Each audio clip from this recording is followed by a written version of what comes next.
Welcome back, friends. Let us continue rest of the questions, and I think today I am going to finish this exercise.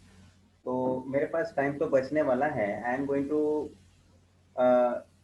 take some different type of questions जो बीच में हमको हमारे पास कि miscellaneous में से भी कुछ है एग्जाम्पल मुझे अच्छा कोई डिफरेंट एक्सरसाइज के कंपैरिजन से मुझे देखने मिलता है या उसमें नहीं रहेगा तो मैं मेरे तरफ से भी दूंगा. So I would like to discuss those questions जो थोड़े हटके हैं. कुछ क्वेश्चंस ऐसे भी जो एक्सरसाइज के अंदर आपने नहीं देखे हैं. So we can take that those questions also. चलो बिफोर दैट आई थिंक हमें 14 से स्टार्ट करना है. So now there are three questions left. Let us begin. Question number 14. Akshat read करो क्वेश्चन 14.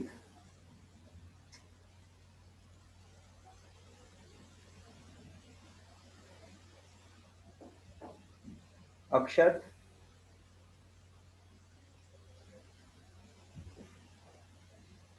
ओके. अंशिका.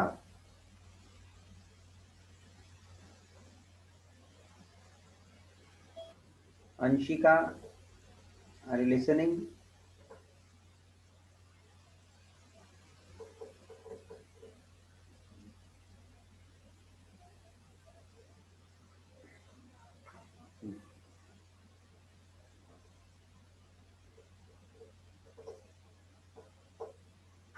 चलो सौरभ रीड करो तो. Saurabh Singh. Yes, sir. Yeah please read question this 14th one. An annuity immediate is to be paid for some years at 12% per annum. The present value of the annuity is rupees 10,000 and the accumulated value is rupees 20,000. Find the amount of each annuity payment. सभी लोग ध्यान देना, ये question में कुछ खास बात है क्योंकि आप देखेंगे तो क्वेश्चन में आपको प्रेजेंट वैल्यू 10,000 दे के रखा है और साथ में एक्यूमुलेटेड वैल्यू भी 20,000 दे के रखा है. Everyone please pay attention, this is important question.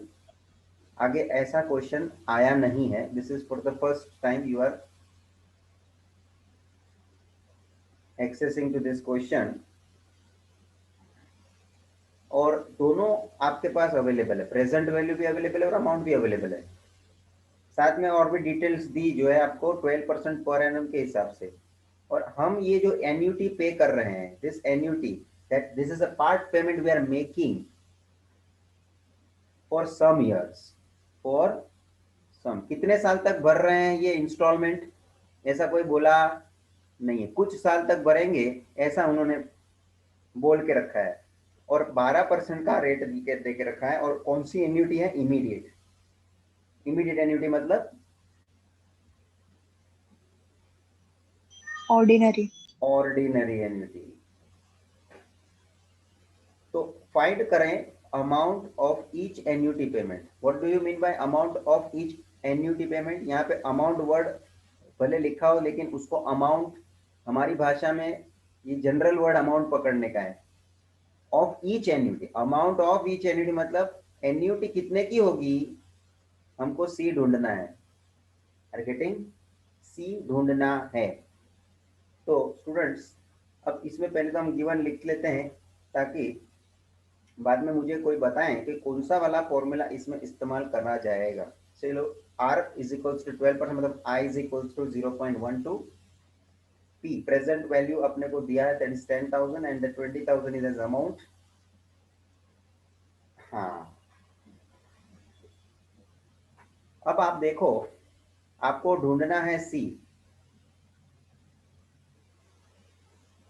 तो अमाउंट और प्रेजेंट वैल्यू का एक रिलेशनशिप का हमने फॉर्मूला देखा है. Check it, open that. Darshan मुझे बताओ कौन सा फॉर्मूला है जो अमाउंट और प्रेजेंट वैल्यू का रिलेशनशिप डिस्क्लोज करता है? दर्शन।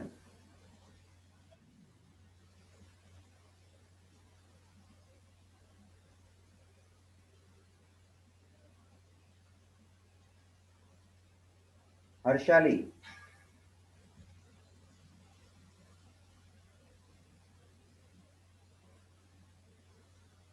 मेहुल। सर सर हाँ दर्शन बोलो। P which is equal to C, bracket में आएगा 1+I/I, फिर वापस से ब्रैकेट में आएगा 1 - 1+I, वो वाला। ये तो तुमने प्रेजेंट वैल्यू का फॉर्मूला बोलना शुरू कर दिया। मैंने पूछा अमाउंट और प्रेजेंट वैल्यू के बीच का एक रिलेशनशिप का एक फॉर्मूला मैंने लिखाया है, जो अब तक अभी आपने एक भी क्वेश्चन में यूज करने के लिए मिला नहीं है। पॉसिबिलिटी अभी इसी में अपने को यूज करने को मिल रहा है।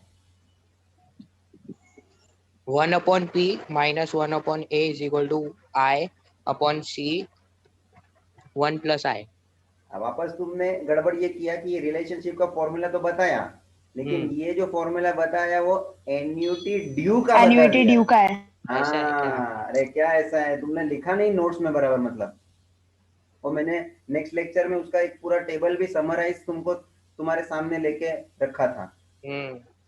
तुम लोग फॉर्मूला प्रॉपरली लिखा करिए, जो तुमको बराबर हिंट दे रहा है कि भाई फॉर्मूला कौन सा यूज होना है, वो मेन चीज है भाई।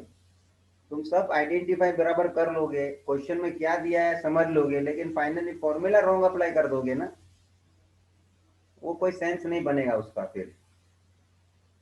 So the relationship to be used, but that relationship under which particular annuity? Annuity immediate, और यू में से immediate annuity, और यू में से ordinary annuity। सबको समझ में आ रहा है ये मुद्दा डिस्कशन में जो ला रहा हूँ? Due to this type of question, ये क्वेश्चन में उस तरह से इंफॉर्मेशन है, उसके आधार पे हमको ये रिलेशनशिप यूज करना पड़ रहा है। So I am showing this using relationship 1/P - 1/A is equals to I/C। और मैंने आपको बताया था एन्यूटी ड्यू का जो फॉर्मूला रिलेशनशिप का बनाना है, तो वही चेंज आपको करना है। जिधर भी C है उधर आपको C के साथ मल्टीप्लीकेशन में 1+I मल्टीप्लाई में लिख देना है, तो वो अपना फॉर्मूला जो बन जाता है एन्यूटी ड्यू का बन जाता है। ये हिंट पे पकड़ के आप ध्यान में लेके करोगे तो थोड़ा फॉर्मूला याद रखने में तुमको एकदम ही आसानी फील होगी। मतलब कुछ अपने को टेंशन और हार्डशिप नहीं लेना है ज्यादा, क्योंकि और भी फॉर्मूला आगे आने वाले चैप्टरों में आपको देखने हैं। सो जितना अपने सिर पे बोझ कम होएगा उतना अच्छा है ना, लेकिन याद आपको रखने का है कैसे भी करके। चलिए, तो इसमें हम सब्सटीट्यूट कर देते हैं ताकि हमको जो सी ढूंढने का है वो सी मिल जाए। अमाउंट दिया है, प्रेजेंट वैल्यू दिया है, आई का वैल्यू हमको मालूम है। चलो सब सब्सटीट्यूट करो, साथ में आगे बढ़ो। 1/10,000 upon minus 1/20,000 is equal to 0.12 upon C. और अब आप ये स्टेप में देखो मैंने क्या किया है, सब लोगों का ध्यान स्क्रीन पे। 10,000 लेफ्ट हैंड साइड के दोनों स्टेप में से मैंने कॉमन लिया है। सो 1/10,000 टेकन कॉमन। सो ब्रैकेट में क्या बच जाएगा, इधर तो 1 बचेगा, कुछ भी नहीं बचेगा तो 1 बचेगा। और माइनस 1/2, 10,000 कॉमन निकल गया, 20,000 में से 2 बचेगा। ये स्टेप सबको समझा होगा। और अब राइट हैंड साइड तो एज इट इज है, और अब मैं इस ब्रैकेट में क्रॉस मल्टीप्लाई कर दूंगा ताकि 2 - 1/2 दैट बिकम्स 1/2, और 1/2 वो 2 इसके साथ मल्टीप्लाई हो गया 10,000 के साथ, becomes 20,000। Right hand side as it is चल रहा है। अब सी को इस तरफ ले लो और 20,000 को उस तरफ ले लो। सो 12, ये 0.12 का पॉइंट निकाल दिया तो 12/100 आ गया कि नहीं, और ये 100 का 2 0 इसके साथ कैंसिल हो गया। भाई साहब सब लोग बराबर आगे बढ़ो, जिनको आता है आगे करो एडवांस में, आई डोंट माइंड, बट मैं एक एक स्टेप एक्सप्लेन कर रहा हूँ। कुछ स्टेप आप डायरेक्ट भी कर सकते हैं तो it's okay. So 12 into 200 that is 2400, that is 2400 is the answer for C। एक बात ध्यान रखना, ऐसा छोटा छोटा क्वेश्चन आप लोगों को एमसीक्यू में भी पूछ ले, थोड़ा रफ वर्क इतना फटाफट करना पड़े। इन लोगों का क्वेश्चन में मतलब थोड़ा बहुत ही कैलकुलेशन रहता है तो एमसीक्यू में पूछ डालते हैं, मगर उसके पीछे पूरा क्वेश्चन सॉल्व करना पड़ रहा है वो अपने को मालूम है। तो उतना एमसीक्यू में क्या था, स्टेप बताने का नहीं रहता है, तो फटाफट फटाफट सॉल्व करने के लिए होना चाहिए विदाउट वेस्टिंग एनी टाइम, क्योंकि एमसीक्यू है, 1 मार्क के लिए है। तो ये ध्यान रखो, इस ये क्वेश्चन इंपॉर्टेंट मार्क करके रखो, बाजू में लिख के रखो टेक्स्ट बुक में, रिलेशनशिप बेस्ड क्वेश्चन, और ब्रैकेट में लिख के रखो ऑर्डिनरी एन्युटी, या उसको ऑर्डिनरी एन्युटी की जगह पे इधर एन्युटी इमीडिएट बोला है ना, उसको अंडरलाइन करके रखो, ताकि इमीडिएटली आपको क्वेश्चन देख के पता चले कि क्वेश्चन किस बेसिस का है और आपको प्रैक्टिस में लेने का है। एक ही ऐसा क्वेश्चन दिया है, मिसलेनियस में मिल जाएगा, सॉल्व एग्जाम्पल में मिल जाएगा ऐसा क्वेश्चन, और यही सेम टाइप का क्वेश्चन आपको एन्युटी ड्यू में भी पूछ सकते हैं, यस और नो, सेम रिलेशनशिप के आधार पे, मगर खाली ऊपर बोल देंगे एन्युटी ड्यू, तो समझ के आपको एन्युटी ड्यू का रिलेशनशिप वाला फॉर्मूला अप्लाई करके आगे बढ़ना है। अब आपका डिसीजन लेने का कौन सा फॉर्मूला यूज करने का वो आपको पढ़ने का है, वो घड़ी घड़ी हर लेक्चर में मैं बोलता हूँ, read it and properly decide it which particular formula you to apply।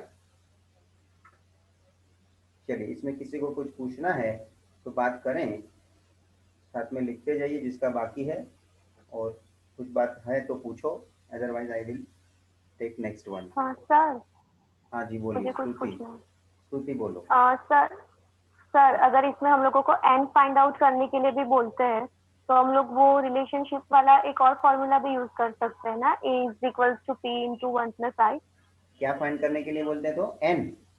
N, हाँ। अच्छा हाँ, तो एक बार तुमको अभी समझ लो सी मिल गया, एन ढूंढने का है।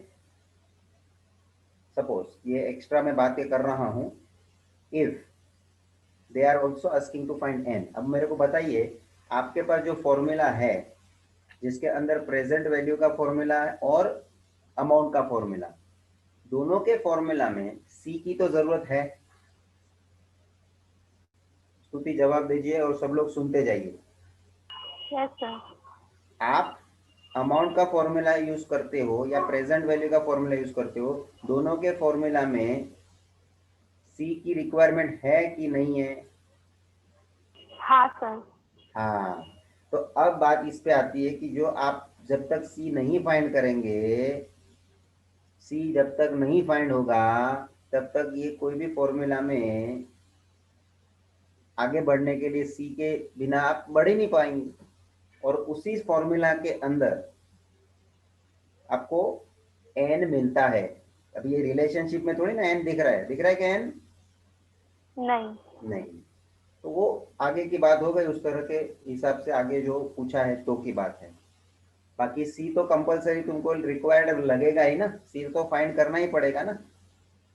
हाँ sir. Yes, clear? Yes sir. चलिए हम आगे बढ़ते हैं, सभी का लिख के हो गया होगा।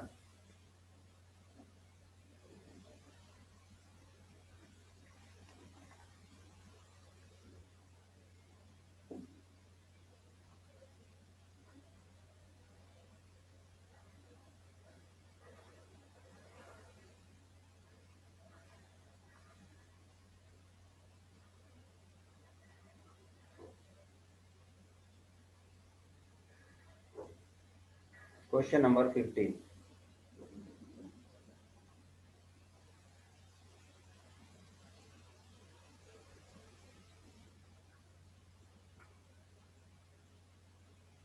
गौतम रीड करो क्वेश्चन नंबर 15।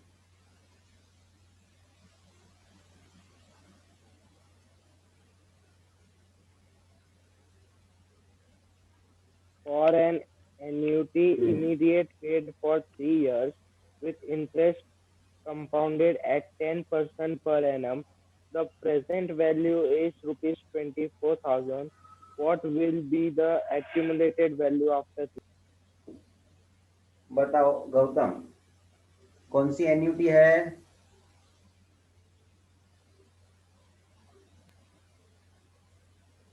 गौतम जवाब दो, कौन सी एन्युटी है? Ordinary. Ordinary annuity, immediate annuity है, करेक्ट है। कितने साल तक का हमने ये एन्युटी भर देना है? 3 साल तक भरना है, ठीक है। 3 साल तक हमें ये एन्युटी भरना है। So n is equals to 3। Rate of interest कितना दिया है गौतम?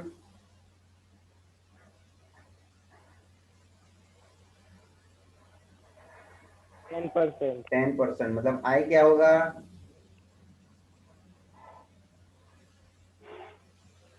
i का वैल्यू क्या होगा डायरेक्टली? 0.1। 0.1, very correct. दो आपको पूछा है प्रेजेंट, अच्छा आपको और एक इंफॉर्मेशन दिया था, present value is 24,000। Present value दे के रखा है। What will be the accumulated value after 3 years? मतलब आपको अक्यूमुलेटेड वैल्यू पूछा है। अक्यूमुलेटेड वैल्यू मतलब अमाउंट। अब शांति से सोचिए, इधर आपको प्रेजेंट वैल्यू दिया है और डायरेक्ट अमाउंट पूछा है। एन्युटी कितने का भर रहे हैं वो क्या उसका बात कुछ अपने को बोला है क्या? पूछा है या पूछा भी है क्या? तो क्या नहीं। तो डायरेक्टली हम दूसरा वाला रिलेशन जो है वो यूज करेंगे। जैसे कि अपने पास गिवन, गिवन क्या है पहले लिख लो, सब लोग लिखो फटाफट। n is equals to 3 years, present value 24,000, rate of interest 10%, that is i is equal to 0.1। और हम ये जो दूसरा रिलेशन है, आप जरा फॉर्मूला का पूरा कंटेंट सामने रखो। रिलेशनशिप जो मैंने लिखवाए थे उसमें दो रिलेशनशिप लिखवाए थे, जिसमें कि ये जो दूसरा वाला रिलेशनशिप है वो दोनों में सेम था। दोनों में मतलब कैन एनीबॉडी टेल? दोनों में सेम है मतलब this relation is common for both type of annuity, that is ordinary annuity and immediate annuity. ये फॉर्मूला में कोई चेंज नहीं है। क्यों चेंज नहीं होना भी है इसका मैंने रीजन भी बताया। सी नहीं है। सी नहीं है, वेरी करेक्ट। ये सब छोटी छोटी बातें चर्चा में आई है, लेकिन क्या वो पॉइंट आउट होने के साथ साथ तुम्हारे को भी कहाँ ना कहाँ नोट डाउन करते लेने का मतलब क्या है, कभी ये कॉमन से पॉइंट हो जाते हैं, कभी अपन ऐसे डिस्कशन में लाते नहीं है। एक बार मालूम होने के बाद घड़ी घड़ी फिर क्या है, एक बार थियरी चल गया मतलब वो अपना पूरा कंटेंट ऐसा हो गया कि भाई बेसिक का क्लियर है, फिर तो क्वेश्चन सोल्व करने के पीछे हम पढ़ते हैं, फिर अपने को वापस वो कहीं रिपीट होता नहीं है ग्राउंड लेवल पे। तो very importantly that this relationship we are using to find a accumulated value ढूंढना है। ये क्वेश्चन मार्क लिख के रखो। और अपने को पी दिया है, बाकी सब इंफॉर्मेशन जो चाहिए वो दिया है। सो इमीडिएटली आप डायरेक्टली कंपाउंड, ऐसे तो मैं बोलूंगा ना कंपाउंड इंटरेस्ट का ही फॉर्मूला ये। चलिए सब्स्टिट्यूट करिए फटाफट। 1.1/3 आपको दे रखा है, सब्स्टिट्यूट करो फटाफट और पॉइंट निकालेंगे। 3 0 कैंसिल हो जाएगा और 1331 मल्टीप्लाई बाई 24 जरा आप लोग करेंगे। सभी लोग रफ में ये मल्टीप्लिकेशन करेंगे प्लीज। कोई भी लोग रेडी यहाँ से मैं दिखाऊं उसके बाद लिखने की कोशिश में नहीं रहना।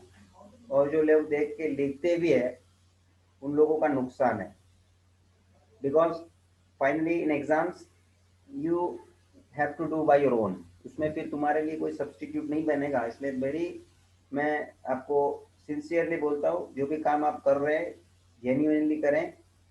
डोंट ट्राई टू हैव, मतलब कोई लोग मोबाइल में कैलकुलेटर भी ओपन नहीं करने का कोशिश करें,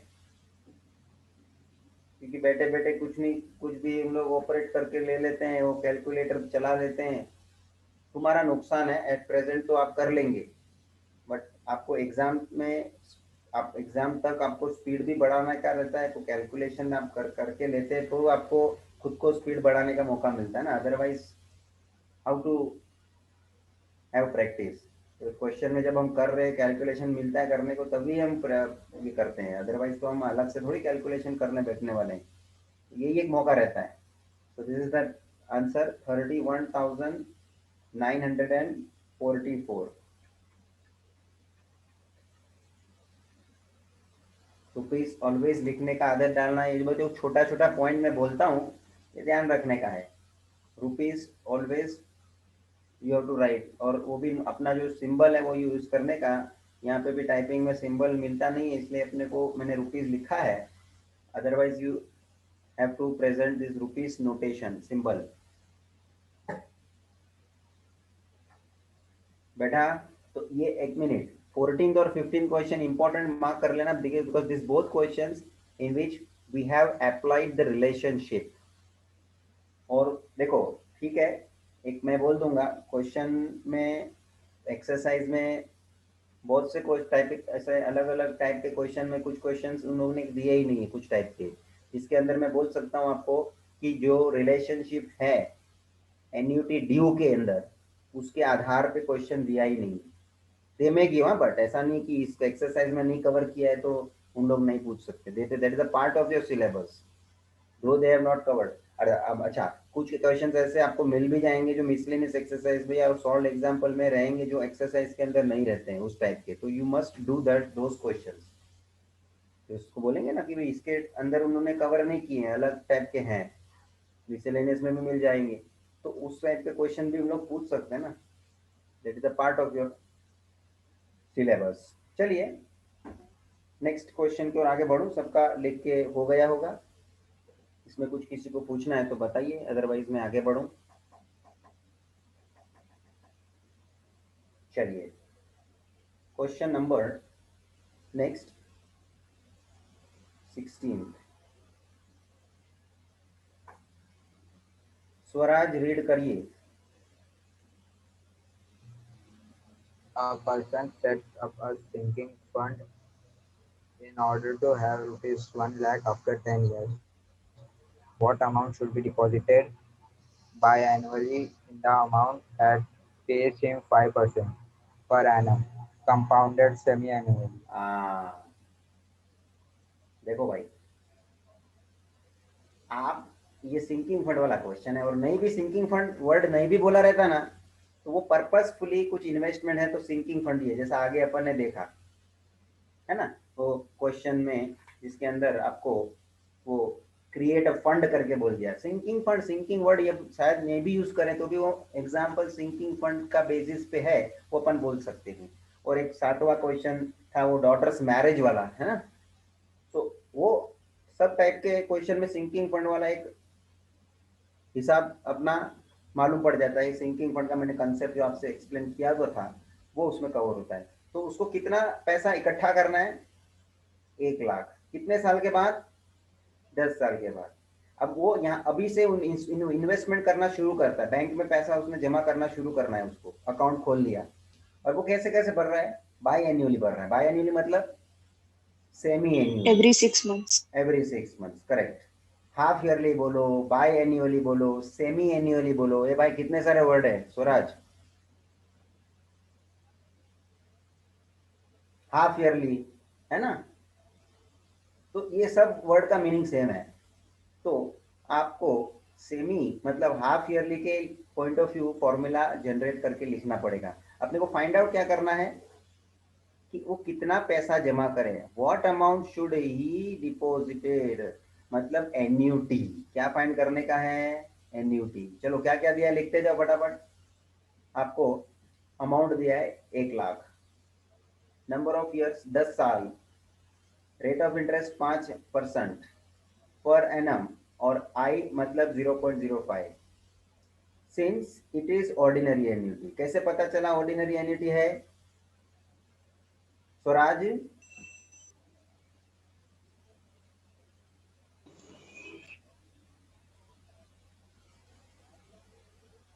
स्वराज ये कैसे पता चलता है, ये कंपाउंड ये जो है ये ऑर्डिनरी एन्यूटी का, चलो स्वराज नहीं तो कोई भी बोलो। Sinking fund है। सिंकिंग फंड है, और मैंने लास्ट लेक्चर में आपको सिंकिंग फंड के अंदर मैंने बताया भी था कि sinking fund always based on ordinary Ordinary annuity. Everybody must keep in this, क्योंकि क्या है ये सब ऑब्जेक्टिव में मैं तो पूछ डालूं, इन लोग ने भी पूछा होता है तो हो सकता है अब जरा एक्सेस करने का, ऐसा ऑब्जेक्टिव टाइप क्वेश्चन तो कितने भर भर के मिल सकते हैं, एक एक ऐसे डिटेल में अपन एक्सप्लेन ये करते हैं कंसेप्ट को कंसिडर, तो बहुत सारा छोटा छोटा इंपॉर्टेंट पॉइंट इसमें से आप ऑब्जेक्टिव क्रिएट हो सकता है। ठीक है, तो ये है कंपाउंडेड एन्यू सेमी एन्युअली एक बात, और ऑर्डिनरी एन्युटी की बात है। तो अब मेरे को जो है फाइंड आउट करना है सी, और मेरे को दिया है अमाउंट, तो अमाउंट का फार्मूला यूज होगा, और वो भी ऑर्डिनरी एन्युटी का। तो देखो भाई, फॉर्मूला जो लगेगा ये, जिसके अंदर मुझे करना क्या है, तो के सीधी बात है, ये आप इस फॉर्मूला को चेंज करके कैसे लिखेंगे, अमाउंट इज इक्वल्स टू, चलो मैं साथ में सॉल्व कर रहा हूं, C upon I/2 into bracket 1 plus I/2, जिधर I है उधर अपॉन 2 हो जाएगा, रेस टू n, तो उसके जगह पे 2n हो जाएगा। ये आपका फॉर्मूला, ये जो फॉर्मूला है वो ईयरली का है, यस और नो, और ये जो फॉर्मूला हो गया वो हाफ ईयरली का हो गया। भाई जी, आपको ये डायरेक्टली फॉर्मूला लिखने का होता है, डायरेक्टली लिखने का है ना, अपने को ये फॉर्मूला लिख के बताने की जरूरत नहीं है ना। अभी सबको फॉर्मूला का पूरा पहचान होगा, भी कोई डिस्कशन मुझे उसके बारे में ज़्यादा नहीं करना, लेकिन तुमको पता चलना चाहिए क्या चेंजेस है।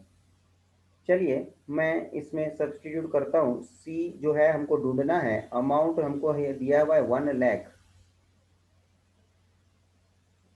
सी ढूंढना है, सी अपॉन आई जो है वो 0.05 है अपॉन 2,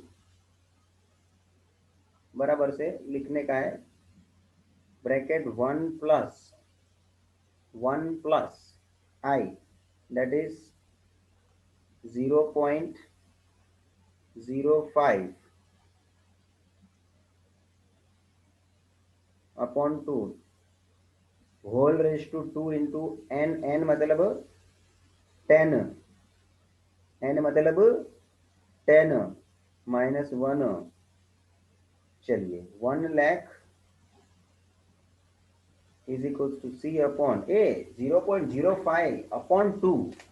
एक्चुअली तुम सोचेगा 0.05 अपॉन 2 करने के लिए तो 5 अपॉन 2 इंटू 100 आएगा। अब मैं क्या करता हूँ, 5 अपॉन 2 करता हूँ, 5 अपॉन 2 मतलब 2.5, 2.5 अपॉन 100 बोलेगा तो 025. 0.025। भाई साहब सबको समझाइए वापस, 0.05 अपॉन 2 करने का है, तो पॉइंट निकाल देंगे तो 5 अपॉन 100 हो जाएगा, और अपॉन में 2 पहले से है तो मैं 5 अपॉन 2 कर देता हूँ, 5 अपॉन 2 बोलेगा तो 2.5, और 2.5 अपॉन 100 बोलेगा तो पॉइंट लगा दो 0.025। बैठा सबको ये कैलकुलेशन? तो अब मैं इसकी जगह पे लिख दूंगा 0.025, 1 प्लस अगेन 0.05 अपॉन 2 है, वही 0.025 होल रेज टू 20 माइनस 1। अब ये 1 लाख लेफ्ट हैंड साइड है, इधर ले आओ 0.025 सी इंटू ये हो जाएगा 1.025 raise to 20 minus 1। 1.025 raise to 20 का वैल्यू आपको दे के रखा है ना क्वेश्चन में, सब्स्टिट्यूट इट, और ये जो हो जाएगा 1 लाख मल्टीप्लाई बाय 25 पॉइंट निकाल देंगे, अपन में 1000 हो जाएगा। सी इंटू इसका वैल्यू क्या दिया है 1.675 माइनस 1, और ये 3 0 कैंसिल हो जाना है, 25 multiply by 100 2500 is equal to C 1.675 minus 1 0.675, मतलब C is equals to 2500 divided by 0.675, तो इसका मतलब हो जाएगा C is equals to 2500 multiply by 1000 upon 675। चलो इसका कैलकुलेशन आप लोग करें, इससे 5 से अपन उसको ये करेंगे कैंसिल,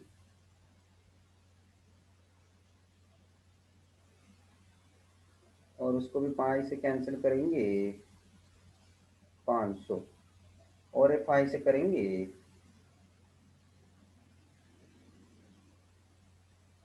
ये भी 5 से करेंगे, 27 अपॉन में आ चुका है।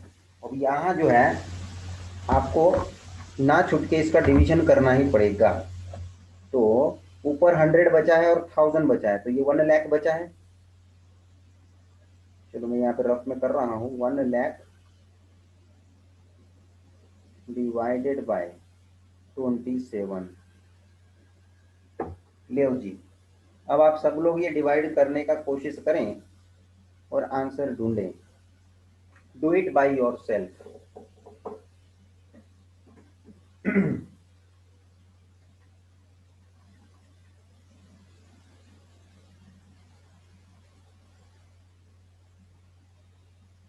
ये सबको करने के लिए बोल रहा हूँ।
आया आंसर? यादव रोशनी बताएं। सर कर रहे हैं। करिए।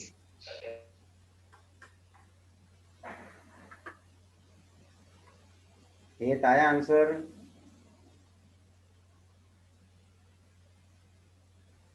સર કરું છું 1 મિનિટ. इतना साथ में रहो, मैं साथ में एकदम शांति से आगे बढ़ा हूँ। जरा स्पीड पे ध्यान रखना। मेरे को डाउट होता है कभी कभी स्पीड कम नहीं हो जाए सब लोगों का। मेरे को कभी कभी ऐसा लगता है मैं स्लो जा रहा हूँ, तो मेरे को डाउट होता है कि तुम लोग भी उसके आधार पे स्लो ना हो जाओ, क्योंकि मैं क्या सबके हिसाब से जाता हूँ, सब लोगों को अपना स्पीड देखने का। સર આવ્યું. हाँ रोशनी आंसर बताएं। सर 3703.70. 3703 703 703.70. पॉइंट 70. 70। मेरा सभी लोगों को चेक करें, जिन लोगों का भी आंसर आया वेरीफाइड। हाँ सर राइट है. और ज्यादा पॉइंट में 2 डिजिट हो गया, बस हो गया खत्म करने का, क्योंकि अपने पास ज्यादा समय नहीं है। 2 पॉइंट ऐसा कभी पॉइंट में आने का रहता है तभी की बात है। ज्यादा अपने को आगे करने की कोशिश में नहीं रहने का। समय अपने को कम ना पड़े। एग्जाम की बात कर रहा हूँ। अभी तो इन लोग कैसे एग्जाम लेंगे आई डोंट नो। ये सब होना चाहिए। अभी लोगों का कभी ओपनिंग हो जाएगा क्या मालूम। So this is your answer. चलिए, इसके साथ ये एक्सरसाइज खत्म हो रहा है। उसका मतलब ये नहीं कि मुझे जो टाइप के क्वेश्चन लेने हैं और वो भी खत्म हो जाते हैं। मैं जो है वो अब बाकी का समय का उपयोग सदुपयोग कर रहा हूँ, और मिसलेनियस में मैंने सर्च आउट करा। अभी मेरे ध्यान में जो आ रहा है उसमें फर्स्ट मैं लेता हूँ 24th क्वेश्चन, सीधा लास्ट।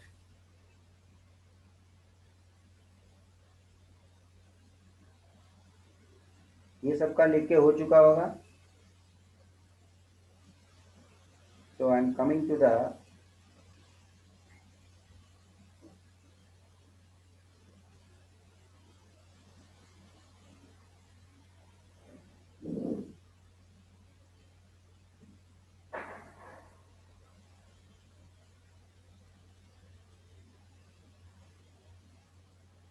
एक्सरसाइज हेडिंग मारो miscellaneous exercise and I am on question number 24।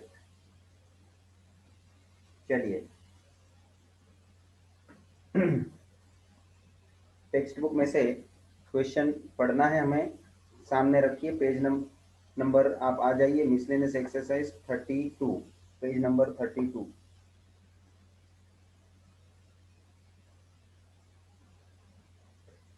इसमें लास्ट क्वेश्चन है 24।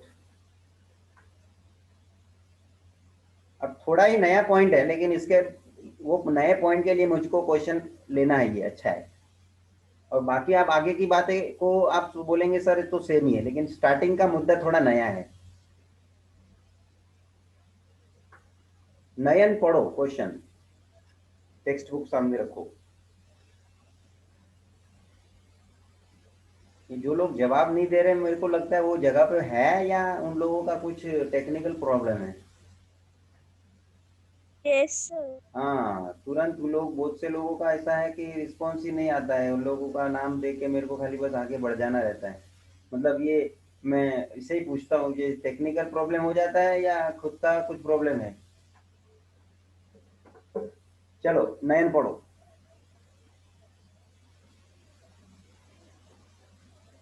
नंबर 24। 24, मैंने 24 ही लिखा है ना। यस, पेज 32 में इतना आपको लिख के अनाउंस कर रहा हूँ कब का। टेक्स्ट बुक तो सामने ओपन ही है ना, खाली मिसलेनियस एक्सरसाइज में जाना है आपको। चलो फटाफट।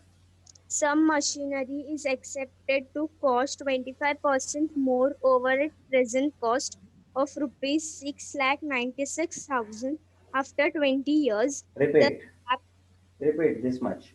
machinery is accepted to cost 25% more over its present cost of rupees 6,96,000 after 20 years. Stop.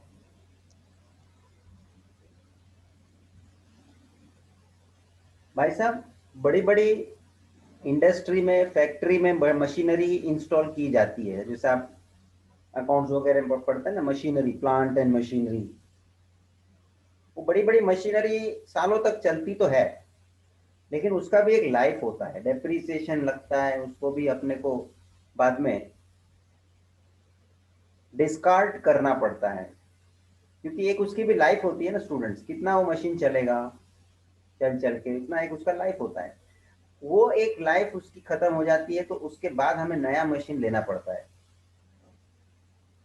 तो अब फिलहाल जो हमने मशीन लेके रखा है उसका एक लाइफ खत्म होने के बाद नया मशीन हमें खरीदना पड़ेगा कुछ साल के बाद। गेटिंग? तो यहाँ क्लियर कट बोला है कि वो मशीन का जब अभी का जो कॉस्ट है उसके कंपैरिजन में जब हम नया मशीन खरीदेंगे तभी का जो कॉस्ट होगा that is going to be 25% more. ये शायद आपको मालूम हो, तो मैंने जो सिंकिंग फंड के एग्जांपल में मैंने बिल्डिंग का रिपेयर का मैंने आपको बात किया था, तो मैंने बताया था कि आज जो हम रिपेयर कर रहे हैं वही बिल्डिंग का 8 साल के बाद मुझे जो रिपेयर करवाना हो तो क्या उतना ही खर्चा लगेगा? नहीं सर, ज्यादा लगेगा। सीधी बात थी। तो इधर भी वही चीज की बात हम लोग कर रहे हैं कि भाई दिन ब दिन आप देख लो, साल भर साल इन्फ्लेशन बढ़ रहा है, महंगाई बढ़ रही है। तो महंगाई बढ़ने के कारण वही चीज, वही मशीन आज जितने का मिल रहा है फ्यूचर में वो उतने का नहीं मिलेगा। Some amount of increment you will definitely find. So हमें ये 25% ज्यादा में पड़ रहा है, ये उन लोग बात कर रहे हैं। अभी उन लोगों ने स्पेसिफिकली बोला है प्रेजेंट कॉस्ट कितना है, 6,96,000। This is the present cost. ये सब चित्र बनाते जाओ आप लोग भी। खाली तुमको फिर क्या हो जाएगा, ये क्वेश्चन को इसमें देख के आपको पता पूरा चलना चाहिए कि क्वेश्चन में क्या आपका फ्लेवर था। क्योंकि आगे चल के मैंने बोला ना, आगे चल के फॉर्मूला वही यूज होना है, कैलकुलेशन वही होना है। आप भी बोलेंगे सर ये तो वापस वही के वही आ गए हम। मेन मुद्दा समझने वाला जो स्टार्टिंग का इन लोगों ने जिस तरह से स्टोरी किया है ना, वो है समझने के लिए। तो प्रेजेंट कॉस्ट है उसका 6,96,000 and that particular after 20 years, इन्होंने बोला है आफ्टर 20 ईयर्स। नयन आगे पढ़ो। The scrap value of the machinery will realize rupees 1,50,000. बोलो। What? एक मिनट, ये मशीन अभी 20 साल के बाद स्क्रैप वैल्यू उसकी क्या बननी है? तो क्या 1,50,000, मतलब भंगार में बेचेंगे तो 1.5 लाख में बिकेगा। यस और नो? मतलब 20 साल वापर के इतना उसका हमने यूज कर दिया कि अब ये वापरने लायक नहीं रहा है, अब इसको भंगार में हम डिस्कार्ड कर देंगे, जिससे कि हमको 1.5 लाख रुपया मिलने वाला है। भाई साहब, वजन का भी इन लोगों का कुछ तो रिटर्न वैल्यू मिलता है। अब भंगार बेचा है क्या कभी? हाँ सर। हाँ हाँ, दर्शन बताओ, कुछ शेयर करो, क्या बेचा है?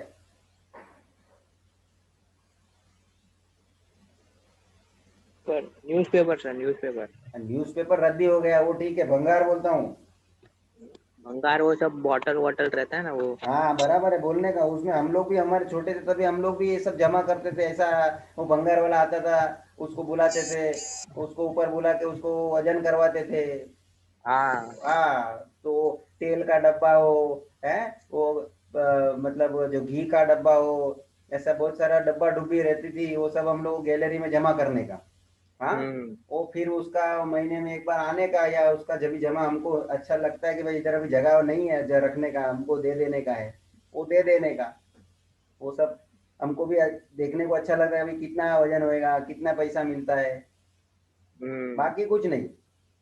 अभी तो कोई भंगार वंगार का कोई ऐसा कोई सिस्टम भी नहीं रखा है, वो भंगार वाला भी आने का बंद हो गया है। किसके उधर भंगार वाला अभी भी आता है? मेरे उधर सर। सर मेरे उधर आता है ना। हाँ हाँ, अच्छा है ना, मतलब वो एरिया में अभी भी लोग अभी भी जमा कर रहे हैं ना, तो चल रहा है उसका भी। बोलने का मतलब कम हो गया, लेकिन this trend is going down. ऐसा मतलब ये कोई कोई ऐसी प्रोडक्टिविटी नहीं है, लेकिन एक वो एक्टिविटी इस तरह की रहती थी कि वो बच्चे जब लोग, हम लोग भी जैसे थे तो देखते थे, तो हमको भी ऐसा क्यूरियस रहते थे हम कि कितना वजन होएगा। वो वजन का कांटा लेके आता था, वो पूरा ऐसा वजन करने का सब डब्बा डाल के अंदर। ठीक है, तो ये स्क्रैप वैल्यू जो है मेटल का रहता है, मेटल का वजन रहता है, वो सबका अपना अपना उसका थोड़ा जो है रिटर्न वैल्यू मिलता है, जो वो अपने को मिल रहा है कि कितना मिल रहा है, 1.5 लाख। अब सोचना बराबर, 6,96,000 के मशीन का 1.5 लाख मिल गया, कभी मिला? 20 साल के बाद। अब वो 20 साल के बाद मेरे को मशीन 25% ज्यादा में मिल रही है, मतलब कितने में मिलेगी, कोई बताएगा? 8,70,000। 8,70,000, 70। हाँ ओके चलो देख लेते हैं, मतलब 6,96,000 में 25% उसका ऐड कर दो, तो 6,96,000 का 25% कितना होता है? 1,74,000। 1,74,000। ओके, तो वो इसमें आप ऐड कर दो, मतलब मेरे को 20 साल के बाद मशीन इतने रुपये का ज्यादा में मिल रहा है, इतना महंगा महंगा हो गया वो मशीन। मतलब new machine cost is equals to 6,96,000 plus 1,74,000, that is 8,70,000.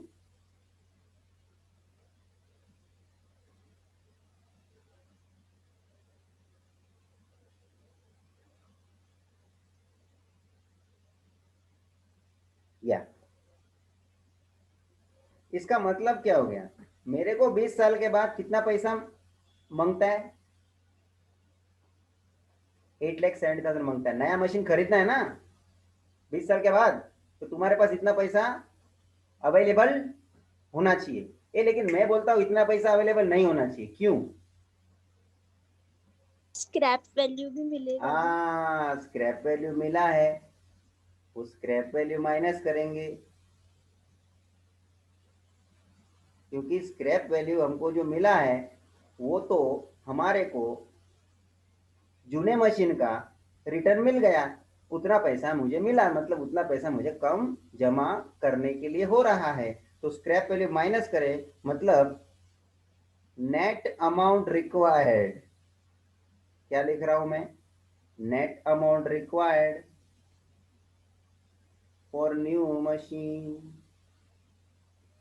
After 20 years is equals to 8,70,000 minus 1,50,000, बराबर पढ़ो, 7,20,000. 7,20,000 is our required money amount, rupees, इतना चाहिए, कितना चाहिए, इतना 7,20,000 है। मतलब अब मैं कंक्लूजन पे आ चुका हूं।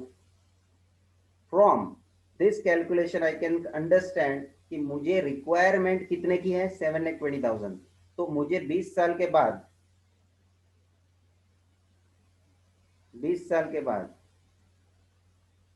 7,20,000 चाहिए। तो अभी से मैं कितना पैसा जमा करते जाऊं ताकि मुझे 20 साल के बाद 7,20,000 मिल जाए। तो 7,20,000 क्या हो जाएगा, amount, very correct, this becomes your amount, future value. और अब आप सोचेंगे कि मुझे कितना एन्यूटी, कितना पार्ट पेमेंट इन्वेस्ट करना चाहिए। तो एन्यूटी का हमको आंसर ढूंढना है। So we have to find c annuity, that is how much money should be invested। अभी मैं थोड़ा स्टेटमेंट इनकम्प्लीट रख रहा हूं क्योंकि क्वेश्चन थोड़ा आगे पढ़ने का बाकी है।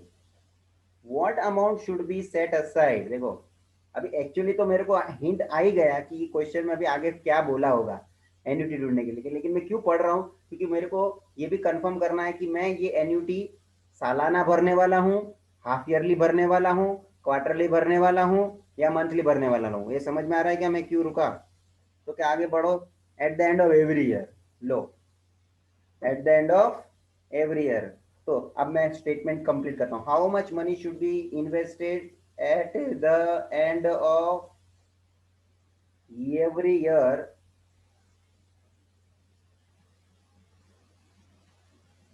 at the rate of 5% per annum for 20 years to get rupees, how much, 7,20,000। ओ भाई जी मेरे पास क्या है, अमाउंट है 7,20,000, n is equals to 20 years, rate is equals to 5%, therefore I is equals to 0.05, है कि नहीं, और C is equal to question mark. तो अब आपको पता है कौन सा फॉर्मूला यूज करेंगे, for ordinary annuity compounded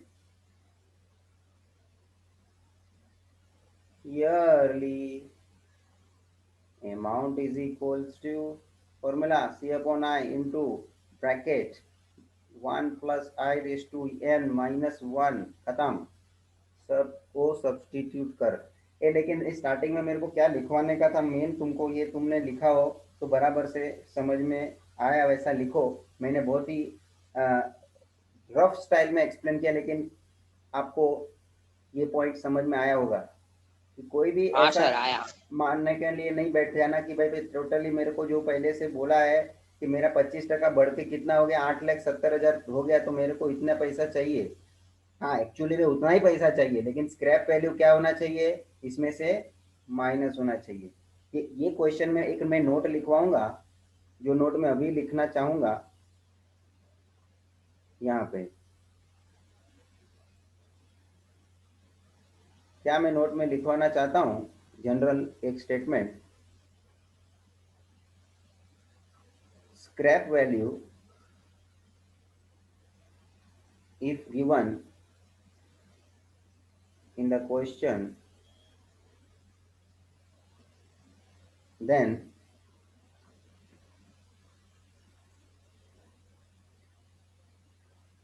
amount will be actual amount required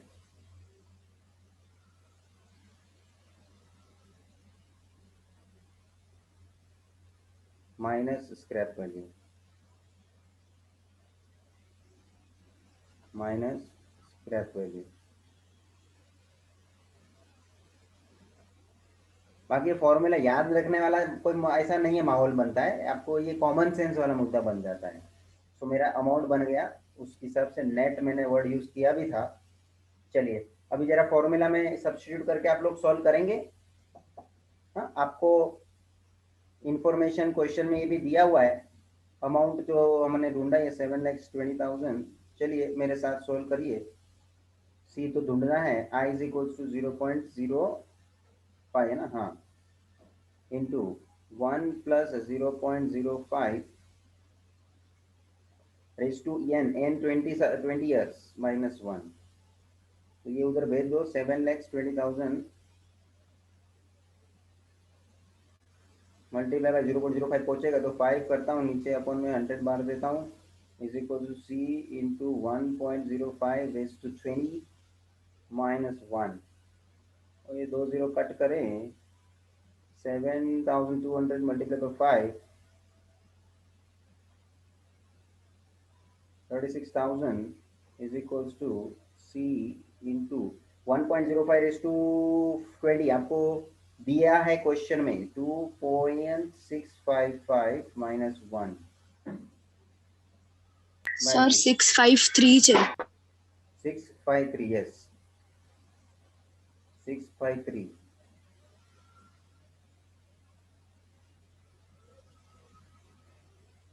minus 1 करेंगे 2 पॉइंट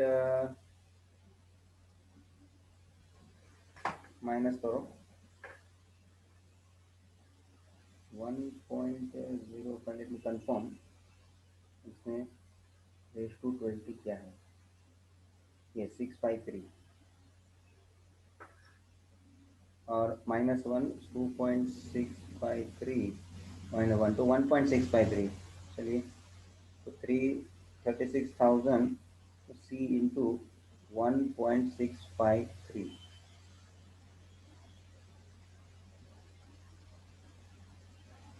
चलिए C is equals to 36,000 divide by 1.653। 36,000 ऊपर 1000 चला जाएगा, 1653। तो ये आपको डिवाइड करना पड़ेगा। हाँ 3 से जाता है,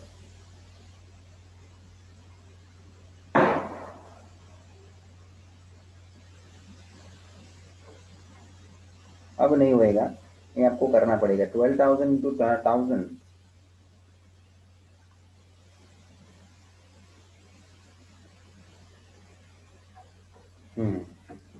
1,20,00,000 डिवाइडेड बाई 551। ये भाई डिवीजन तुमको करना पड़ेगा, ये काम तेरे को करना पड़ेगा, मतलब छोड़ेगा नहीं तुमको।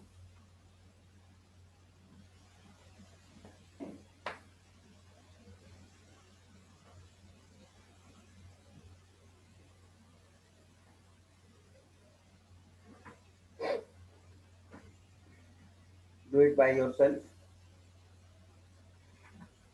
मैं एक दूसरा क्वेश्चन ढूंढता हूँ, तब तक आप लोग कैलकुलेट करिए।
भाई साहब आया क्या?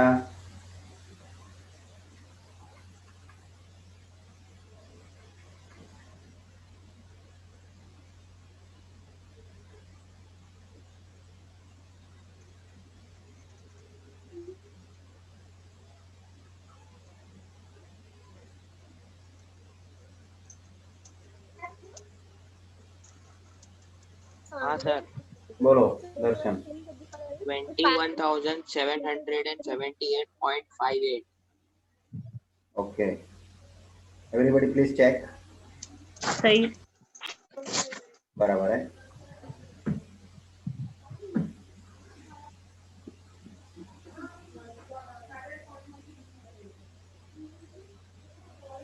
तो स्टेटमेंट मांगता है तो लिख लो, जैसा अपने को थिंकिंग फंड वाले क्वेश्चन वर्ड क्वेश्चन जैसा है तो अपने को लिखते हैं ना हम statement. Hence hence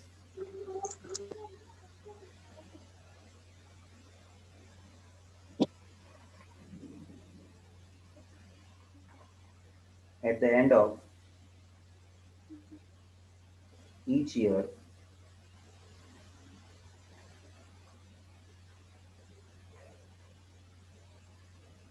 a sum of rupees 21,778.58 should be, उन लोग ने जो शब्द वापरा है मैं वही वापर रहा हूँ, should be kept aside.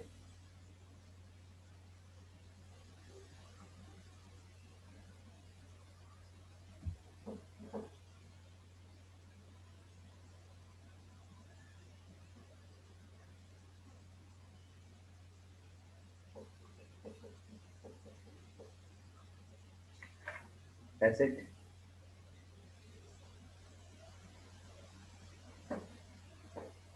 एक थोड़ा आपको भी महसूस होता रहेगा कि ये क्वेश्चन ऐसा वाला जो है उसमें एक्सरसाइज में अपन ने नहीं देखा है।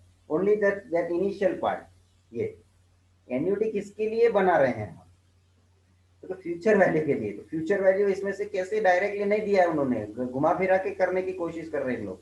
ये इसलिए हमने डिसाइड कर लिया कि अमाउंट जो अपना फ्यूचर वैल्यू जो अपना डिसाइड होगा वो अपने को पहले क्लियर करना है। तो ये एक थोड़ा आउटस्टैंडिंग क्वेश्चन था। और एक मैं आता हूँ क्वेश्चन, मुझे ये भी अच्छा लग रहा है।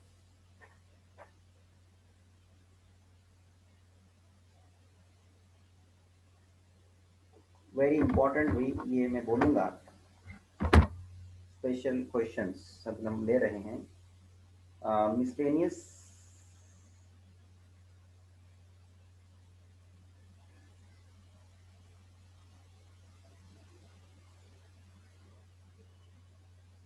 क्वेश्चन नंबर 18, आइए पेज नंबर 31।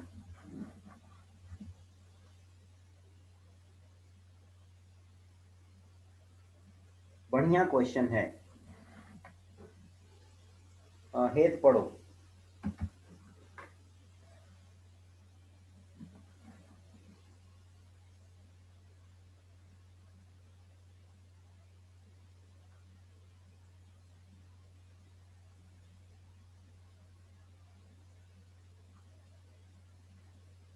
क्रिश पढ़ो।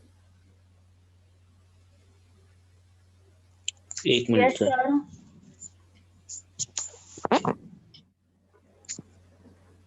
सर मैं रीड करूं? नहीं, अभी चांस गया है, श्री क्रिश पढ़ो। Okay sir. A person purchases a television paying rupees 20,000 in cash and promising to pay rupees 1,000 at the end of every month for the next 2 years. If money is worth 12% per annum, converted monthly, what is the cash price of the television? पूरा question वापस पढ़ो Krrish. A person purchases a television paying rupees 20,000 in cash and promising to pay rupees 1,000 at the end of every month for the next 2 years. If money is worth 12% per annum converted monthly, what is the cash price of the television? बहुत important question, सब लोग समझना है। शांति से सबका ध्यान text book में question के सामने रखेंगे और स्क्रीन पे।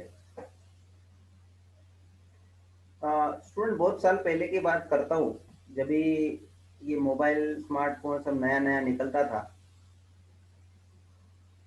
और उस समय हम देखते थे कभी पार्टियां लगा के रखते थे दुकान में बड़े उसे अक्षरों में कि इंस्टॉलमेंट में मोबाइल खरीदिए। अभी भी जो कि चल रहा है, बड़ा बड़ा मोबाइल का इन लोग इंस्टॉलमेंट में अपने को पेमेंट करने के लिए बोलते हैं। कभी कभी तो इन लोग विदाउट इंटरेस्ट ऐसा सब बैनर मारते हैं, नो इंटरेस्ट, 0% इंटरेस्ट। आपने शायद देखा होगा दुकान के ऊपर उन लोगों को सब स्कीम लगा के रखते हैं कि भाई आपको मोबाइल लेना है या कुछ इलेक्ट्रॉनिक आइटम लेनी है। बहुत सारे ये मोबाइल के पहले की मैं भी बात करता हूँ कि टीवी की बात ही कर दिया इन्होंने, तो वॉशिंग मशीन निकला था, ये जब ओवन निकला, पहले से टीवी जो है, वो सब खरीदने के लिए एक साथ आदमी के पास पैसा नहीं होता था। It was very difficult time in earlier days. ये जो कॉस्टली चीज होती थी वॉशिंग मशीन, तो एक जमाने में वो आया बाकी पहले तो सब लोग हाथों से कपड़ा धोने का ना, कितने लोग अपना कपड़ा खुद हाथों से धोते हैं, अपना कपड़ा खुद? सर मैं घर का भी धोती हूँ। रोशनी यार, वेरी गुड।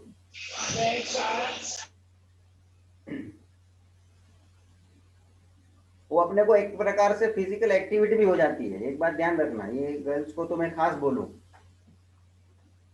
घर का काम झाड़ू पोछा एक कुछ इसमें शर्म वाली बात नहीं है, बट अपने को इसमें इनडायरेक्टली अपने का फिजिकली भी अपन फिट रहते हैं उसमें।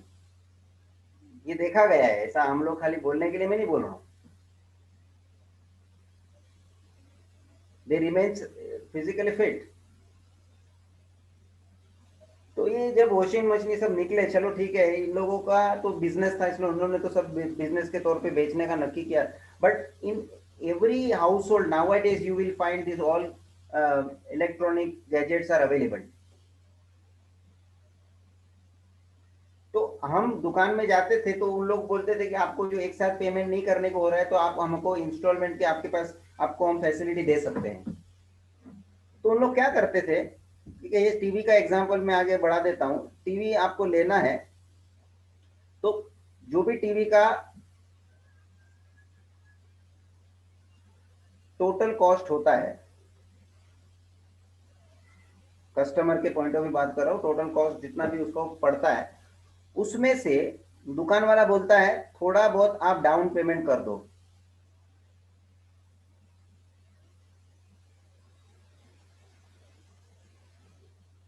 Please make down payment.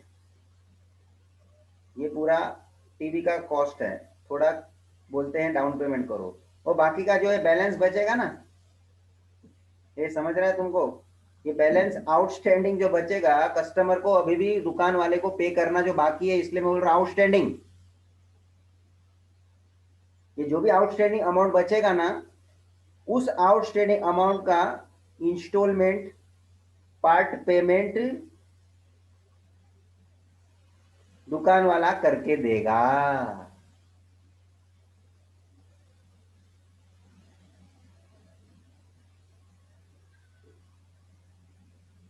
कि भाई कस्टमर, ये महीने के अंत में तेरे को इतना भरना है, ये दूसरे महीने के अंत में तेरे को इतना भरना है। ऐसा करते करते तेरा पूरा का पूरा जो बैलेंस आउटस्टैंडिंग है वो क्या कर जाएगा, एग्जॉस्ट कर जाएगा, खत्म। पार्ट पेमेंट करके आपका इंस्टॉलमेंट में आपको टीवी मिलना है। लेकिन टीवी तो उसको फर्स्ट डे पे मिल गया,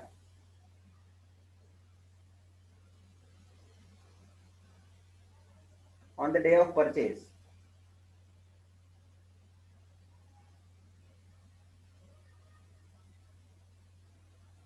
जब भी दुकान में उन्होंने डील करा, मतलब कस्टमर ने नक्की कर कि मेरे को पे करना है, तो दुकान वाले ने एग्री कर दिया, yes you can take away this television at your home, मगर कभी डाउन पेमेंट करके।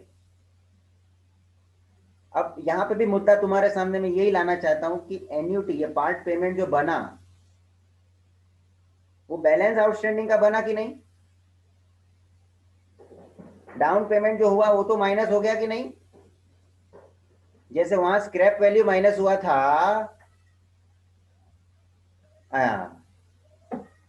I repeat this question again, A person purchases a television paying 20,000 in cash. Hey, 20,000 in cash.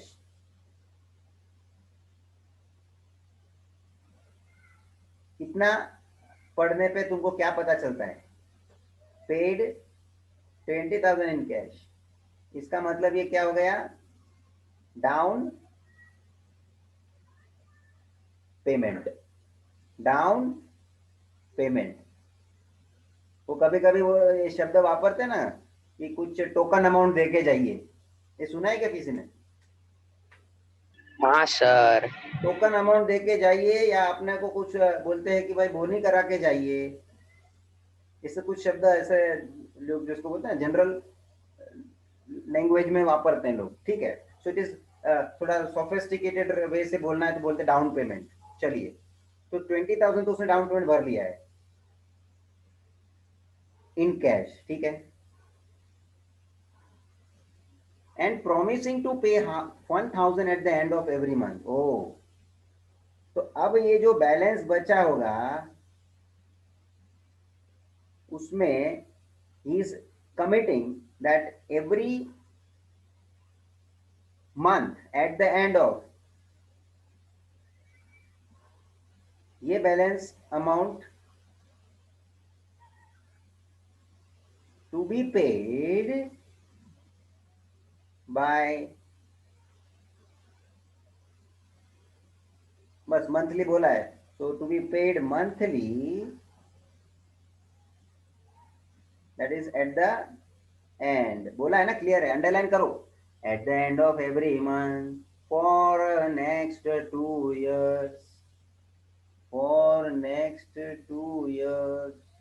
ये तो कस्टमर को कितनी बार पेमेंट करने का होगा?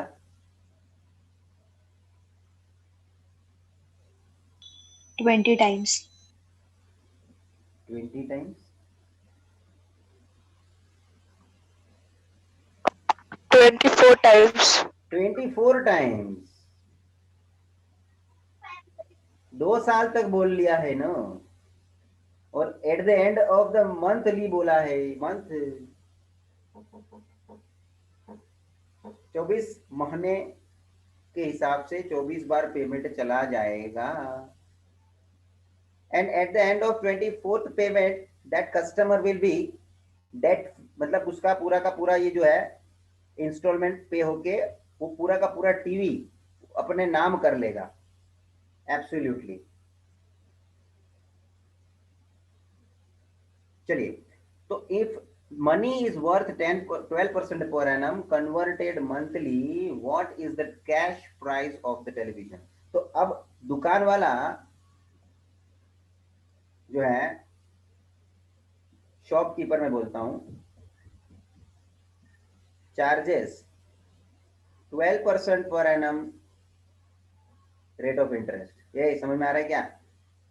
अभी तो बहुत से दुकान वाले, मैंने बोला ना एग्जांपल, 0% इंटरेस्ट बोलता है ना, तो आपको कुछ भी एक्स्ट्रा नहीं भरना पड़ता है. लेकिन यहाँ पे इन लोग स्टार्टिंग में इस तरह से उन लोग इंस्टॉलमेंट भी देते थे, तो उन लोग उसके ऊपर भी इस तरह से इंटरेस्ट का कमाई करते थे, इंटरेस्ट से भी कमाते थे.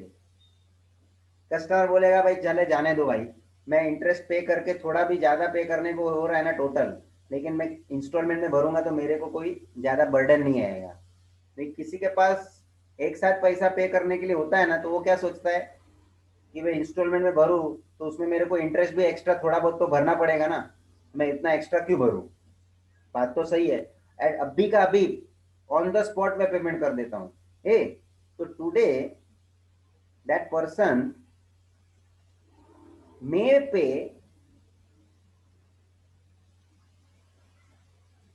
Full and final amount to purchase television. क्या लिखा? Today that person may pay full and final amount to purchase TV. मतलब नो एन्युटी, मतलब नो पार्ट पेमेंट,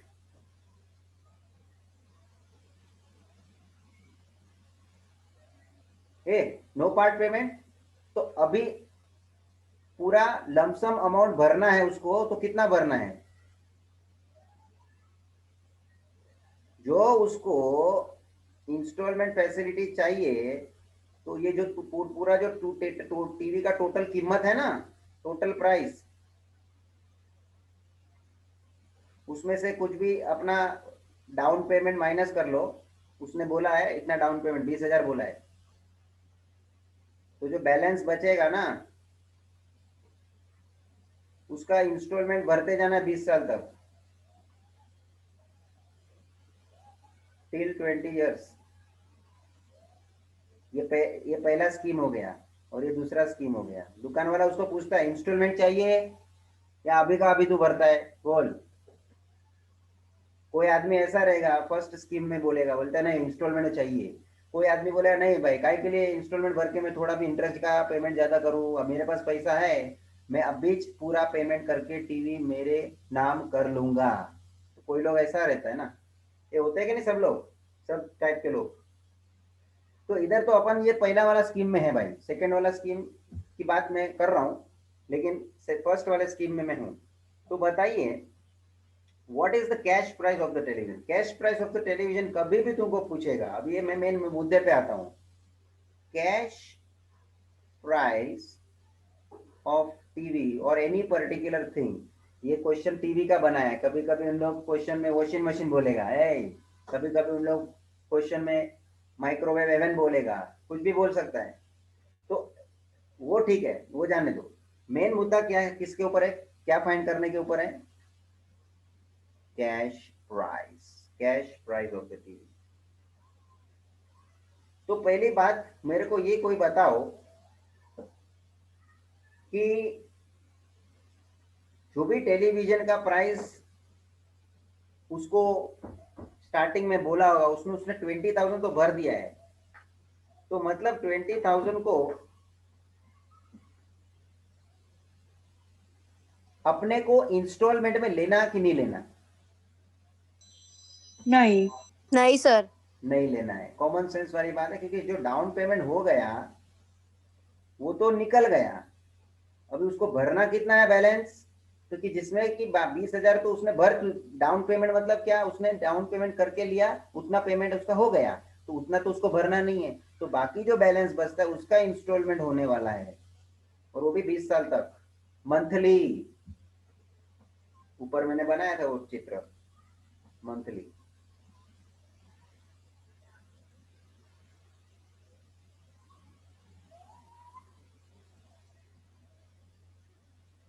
तो बताओ शुरुआत में उसकी प्राइस कितनी होगी? ये है देख, इधर क्वेश्चन मार्क किया है, टोटल प्राइस, ये इसका मतलब है कैश प्राइस। ये कैश प्राइस का मतलब जो तू अभी का अभी पैसा, इफ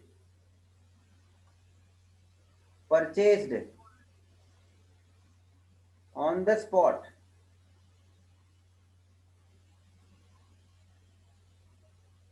बाय पेइंग कैश, मतलब सीधा शब्द में बोले ना अकाउंट के भाषा में, कैश पेमेंट जो करता, if purchase on cash basis, cash payment, ready cash, ये दूसरा शब्द ले, रेडी कैश, ये भी अकाउंटिंग भाषा है। देन हाउ मच, तो कितना भरना पड़ा होगा या कितना भरना पड़ेगा?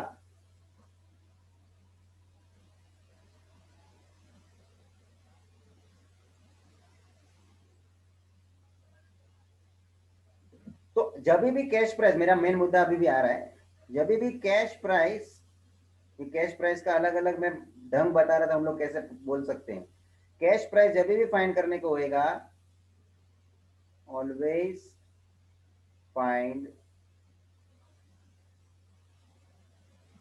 Pre present value, always find P present value. भाई समझ में आ रहा है? ये नोट डाउन करके लेना, important. Whenever cash price is to be obtained, whenever cash price is to be obtained, we need to find present value। आप बोलेंगे सर ये देखो क्वेश्चन किस स्टाइल से हम लोग कर रहे हैं, जो एक्स्ट्रा एक भी क्वेश्चन आपको ऐसा एक्सरसाइज में नहीं मिलेगा। बोलेंगे सब पूरा ऐसा नया फीलिंग आ रहा है, लेकिन अल्टीमेटली बाद में फॉर्मूला वही आ रहा है, आने वाला है, देख लेना आप लोग।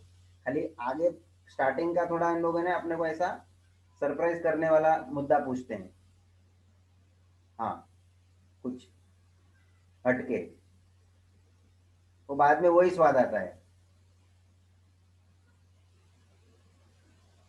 वो हम लोग बहुत पहले की बात बताता हूँ, वो एक ऐसा अभी आता होगा कि नहीं मालूम नहीं, वो ऐसा कुछ पिपरमेंट आता था, वो मुंह में डालता है तो फटाका फूटने लगता है। ऐसा कभी किसी ने अभी आता है क्या, किसी ने खाया है क्या?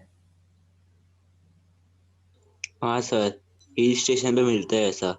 हिल स्टेशन मिलता है, मतलब वो क्या होता रहेगा मालूम नहीं, और हमको भी कभी, हम लोग भी बहुत पहले की बात बोलते हो, किसी ने खिलाया ऐसा फॉर ए चेंज, कभी मालूम नहीं क्या कोई मिलता था ऐसा, तो ऐसा मुंह में, तो मतलब स्वाद वही पिपरमेंट का आता है, मगर वो ऐसा अंदर क्या होता है मालूम नहीं, जैसा अंदर कुछ हो रहा है ऐसा, आप खाली मुंह में रखने का, ऐसा चबाने का नहीं, वो जैसा अपने मुंह में जाएगा वो फूटना चालू कर देगा। फूटना चालू होता है या क्या होता है, वो फूटने का बोलने का बोलते हैं फूटने का, लेकिन वो अंदर कुछ होते रहता है, मतलब वो अपना सलाइवा में उसमें जाता है तो होते रहता है ऐसा कुछ, टेस्ट वही है पिपरमेंट का, लेकिन कुछ हो रहा है, कुछ उन लोगों ने ऐसा बनाया है कि लोग क्रेजी हो गए हैं, उसको बहुत लोग लेते थे उस समय, तो उसका सब लोग बहुत परचेस करते थे लोग। तो मेरे को ये बोलने का था, कैश प्राइस जब भी ढूंढने के लिए बोलेगा प्रेजेंट वैल्यू ढूंढने का है, ये बात नोट डाउन करके रखो। तो मैं एक्चुअल में सॉल्यूशन अभी कैलकुलेशन में अभी चालू कर रहा हूँ, तो सर एक बार पाछू समझावी देजो ने ऊपर का देखो मैंने क्या डाउट છે એટલે क्या बताया, तू मेरे को बोल क्या कहाँ से पूछने का है, क्योंकि मैंने तो पूरा 2 बार रिपीट कर दिया, ऊपर भी वही चीज रिपीट हुआ था, इंस्टॉलमेंट ये मैंने ड्रॉ किया ऐसा। सर आज ये फर्स्ट वाला पॉइंट है total price cash price down payment ही वाला, ये फर्स्ट पॉइंट पे ना, ये फर्स्ट पॉइंट ना क्रिश? Yes sir. हाँ, अभी क्या है, टोटल जितना भी टीवी का प्राइस रहेगा मैंने डाउन पेमेंट कर लिया, और बैलेंस का मैं क्या कर रहा हूँ, इंस्टॉलमेंट भर रहा हूँ। अब समझो मैं ये इंस्टॉलमेंट ना भरूं तो अभी का अभी रेडी कैश में मेरे को पेमेंट करना हो, तो टोटल प्राइस कितना बनेगा टीवी का, वो कैश प्राइस मेरे को ढूंढने का है, मतलब प्रेजेंट वैल्यू कितना होगा उसका। आपको मालूम है मैंने बेसिक में वो प्रेजेंट वैल्यू जब मैंने समझाना शुरू किया था तभी मैंने मीनिंग लिखवाया है कि प्रेजेंट वैल्यू किसको बोलते हैं। तो क्या अभी आप जो पैसा इन्वेस्ट कर रहे हो वो उतने साल के बाद वो अमाउंट बनता है, कितने साल के बाद, एन नंबर ऑफ इयर्स, वो कुछ भी हो, फिर आप क्वेश्चन में से देख लेने का है कि एन नंबर ऑफ इयर्स मतलब कुछ भी हो सकता है। तो प्रेजेंट वैल्यू क्या, तो क्या मुझे उतना अमाउंट चाहिए 5 साल के बाद, तो अभी मैं कितना इन्वेस्ट करूं। उसी तरह से ये टीवी के केस में, अभी ये टीवी के केस में क्या है, खर्चा है मेरा, इन्वेस्टमेंट नहीं है, उल्टा समझने का है। तो क्या मेरे को अभी का अभी पेमेंट करने पड़े तो कितना का मेरे को टीवी पड़ेगा जो मैं इंस्टॉलमेंट में नहीं जाता हूं। तो मुझे यहाँ पे कैश प्राइस ढूंढने का, कैश प्राइस समझ में आ गया ना आपको, कैश प्राइस वर्ड से भी आपको समझ में आता है कि रेडी पेमेंट करेगा कैश तो तेरे को कितना पे करने के लिए होएगा। अच्छा मैं कॉमन सेंस का क्वेश्चन करता हूँ, कोई लोग ऑन द स्पॉट पेमेंट करके टीवी खरीद रहा है और कोई बोलता है कि मैं ये इंस्टॉलमेंट भर के पेमेंट करके मैं टीवी खरीद रहा हूँ, तो एट द एंड आप बोलेगा किसको टीवी महंगा पड़ेगा, इंस्टॉलमेंट वाला। अब ये कॉमन सेंस पॉइंट सबको मालूम पड़ रहा है, तो यही बोलने का मतलब था कि जो वो इंस्टॉलमेंट का पेमेंट करके ले रहा है उसके जगह पे अभी का अभी पेमेंट करेगा पूरा का पूरा टीवी का, तो कितना का पेमेंट उसको करना मिलेगा ऐसा। तो that is what we call it as cash price and therefore cash. इसलिए तो अभी का अभी, मैं अभी का अभी शब्द घड़ी घड़ी क्यों यूज करो, प्रेजेंट वैल्यू पी, उसको हम पीवी भी बोलते हैं ना। और अभी का अभी पेमेंट करा उसको हम लोग अकाउंटिंग सेंस में क्या बोलेगा, cash price. Are you getting? इसलिए आपको ये पॉइंट क्लियर होना चाहिए, कैश प्राइस को सर ने प्रेजेंट वैल्यू क्यों कंसीडर करा, ये डाउट नहीं रहना चाहिए। क्योंकि ये पॉइंट ऐसे भी ये क्वेश्चन में पहली बार डिस्कशन के लिए आया है। और भी बात एक नया देख लेना, ये पॉइंट अभी तक मैंने कोई भी क्वेश्चन के लिए अंदर आया ही नहीं है, तो मैंने डिस्कशन में लिया ही नहीं है, इसलिए तो ये सब क्वेश्चन करवा रहा हूँ कि कुछ मुद्दे इसके अंदर एडिशनली आपको समझने मिल रहे हैं। तो यहाँ क्या नया मुद्दा आ गया, that the cash value, when they say cash price, that cash price we have to consider as our present value। तो अभी सॉल्यूशन में आप लिखना शुरू करना है तो करो प्रॉपरली, अदरवाइज ये पूरी लिखा है तो कोई प्रॉब्लम नहीं है, वो अपने लिए अंडरस्टैंडिंग के लिए जरूरी है। एग्जाम में भी ये टाइप्स ये बेसिस पे क्वेश्चन आएगा तो तुमको ज्यादा कुछ लिखने की जरूरत नहीं, क्योंकि तुमको मालूम है क्वेश्चन किस स्टाइल का है। तो सबसे पहले मैं लिखता हूँ down payment made, or you can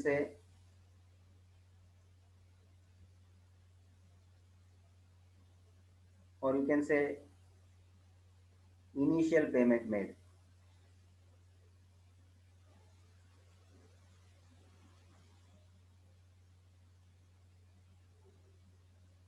$20,000।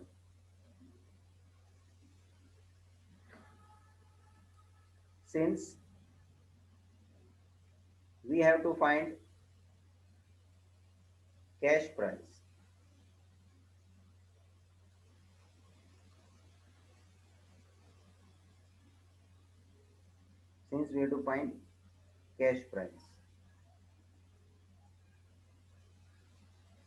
of TV, जो भी दिया है TV, that is उसका मतलब क्या समझने का, that is present value, लिखते जाना, present value of all the installments। ये देखो मैं ये प्रेजेंट वैल्यू ऐसा चित्र स्टार्टिंग में प्रेजेंट वैल्यू के कंसेप्ट को समझाने के टाइम बनाया था। ये मैं इंस्टॉलमेंट भर रहा हूँ, समझ लो। 5 साल हो या कोई कितने भी साल हो, उसका कोई मेरे को अभी कुछ भी नंबर ऑफ ईयर हो, तो मैं अभी जो इंस्टॉलमेंट एन्युटी भर रहा हूँ वो भरते भरते भरते भरते भरते भरते एंड में वो अमाउंट बन जाएगा, है अमाउंट बन जाएगा। तो अब मेरा उल्टा क्वेश्चन समझो, इतना अमाउंट आपको चाहिए, इतना अमाउंट आपको चाहिए, तो स्टूडेंट मैं स्टार्टिंग में एक लमसम अमाउंट कितना इन्वेस्ट कर दूं कि मुझे वो लास्ट में उतना ही अमाउंट मिले। आप देखो ये चित्र मेरे को अच्छा लग रहा है, आपको भी समझने में आसान है। दोनों चीज इसमें सामने दिख रही है। एक बंदा ऐसा है जो इंस्टॉलमेंट पे कर रहा है, मैं ब्लैक से बता रहा हूँ, देखो ये पहला इंस्टॉलमेंट, दूसरा इंस्टॉलमेंट, तीसरा इंस्टॉलमेंट, ऐसा करते करते करते इसमें सब इंस्टॉलमेंट भरते गया और एंड में उसको बैंक के पास से उसको पैसा मिल गया, है ना, वो अमाउंट बोलते हैं ना। अब ये अमाउंट जो मिला, कोई एक आदमी दूसरा ऐसा सोचता है कि मैं इंस्टॉलमेंट क्यों भरूं, मेरे पास बहुत ज्यादा पैसा है, ये अभी बैंक को मैं पैसा दे के आता हूँ। कितना पैसा दे के आऊं, जितना पैसा दे के आऊं कि जिससे कि उतने साल के बाद मुझे वो सेम अमाउंट मिले। समझ रहे हैं मैं क्या बोला, उतने ही साल के बाद मुझे सेम अमाउंट मिले। किसके जितना सेम अमाउंट मिले, जो आदमी इंस्टॉलमेंट भर के सेम अमाउंट कमा रहा है उसके जितना ही मुझे भी मिलना चाहिए। मगर मैं इंस्टॉलमेंट भरने वाला नहीं हूं, मैं एक साथ लमसम भर दिया, बैंक को बोल दिया ये लो पकड़ो, मेरे को उतने साल के बाद इतना पैसा मिल जाना चाहिए। तो मैं जो बैंक को बोला इतना पैसा पकड़ो लो, वो क्या हो गया, प्रेजेंट वैल्यू। भाई दोनों पॉइंट इसमें आ गया।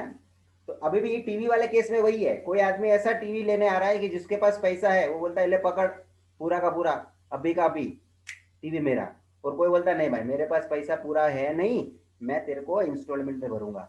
और वो भी क्या कंडीशन से इंस्टॉलमेंट में भरूंगा, दुकान वाला बोलता है तेरे को थोड़ा बहुत पार्ट पेमेंट अभी, डाउन पेमेंट जब भी तू खरीदने आया है उसी दिन अभी का अभी करना पड़ेगा, बाकी का जो पैसा बैलेंस बचेगा उसका तू इंस्टॉलमेंट ले ले। तो जितने का मैं इंस्टॉलमेंट करवा रहा हूं उसमें वो डाउन पेमेंट इंक्लूड होता है क्या? नहीं सर, नहीं हो रहा है, हाँ लेस हो रहा है, करेक्ट। तो इसीलिए तो वो अपन उसको अलग कंसिडर कर रहे हैं। जैसे ऊपर में वो स्क्रैप वैल्यू को भी हमने माइनस करके लिया था, क्योंकि that is also not to be counted in the installment counting, जो भी हम लोग एन्युटी का calculation, this is also the same. When you are making yourself कि भाई आप इंस्टॉलमेंट के स्कीम में आना चाहते हो, तो आपने जो अभी स्पॉट पेमेंट किया है उतना निकल जाएगा। मैं हमारा क्लासेस का भी एक एग्जांपल देता हूँ, जो कि हम लोग उसको इंटरेस्ट विंटरेस्ट नहीं लगाते हैं। अभी हम लोग को यहाँ पे फीस भरने को आते तो पेरेंट्स को भी कभी कभी हम बोलते हैं कि आप अभी भरते हैं जितना भर लो, बाकी का पैसा जो रहेगा उसको आप इंस्टॉलमेंट में भरना, क्योंकि हमारा टर्म्स कंडीशन उस बैंक के रेट के हिसाब से वैसा कुछ नहीं लगता है, जो अमाउंट रहता है उसका ही स्प्लिट अप हो जाता है। But this is one type of example, आपको भी समझ में आता है कि जो स्पॉट पेमेंट किया, ऑन द स्पॉट किया पेमेंट, वो तो निकल जाएगा सर, और बाकी जो बचेगा उसका पार्ट पेमेंट होएगा। क्रिश समझा? Yes sir. तो अभी ये स्टेटमेंट से समझ में आया, we have to find cash price of TV that is present value of all the installments. चलिए, तो अब मुझे मालूम है, ये आपको क्वेश्चन पढ़ो वापस से, वहां पे अंडरलाइन करो, एट द एंड बोला है, eight the end of every month बोला है, इसलिए कौन सा एन्युटी होगा? Ordinary annuity. Ordinary. Correct. So now we need to write one more statement for ordinary annuity. Hey, compounded क्या बोलूं? Every month. Yes. So Monthly. Yes, you should write monthly. बस ये स्टेटमेंट एक डिसाइसिव स्टेटमेंट रहता है before you apply the formula, because this is what indicative एक statement पता चलता है, एग्जामिनर भी पढ़ के बोल सकता है नहीं स्टूडेंट ने सही पहचाना है। एक तो ऑर्डिनरी एन्युटी टाइप आ गया, और दूसरी बात कंपाउंडेड किस पैटर्न का है वो भी आ गया। One can easily understand if you write this statement, इसलिए मैं ये इंसिस्ट करता हूँ स्टेटमेंट जरूरी लिखना before you apply the formula. C upon i into present value का फॉर्मूला ऑर्डिनरी एन्युटी का, वो भी मंथली का, तो अपॉन में 12 जाएगा कि नहीं भाई?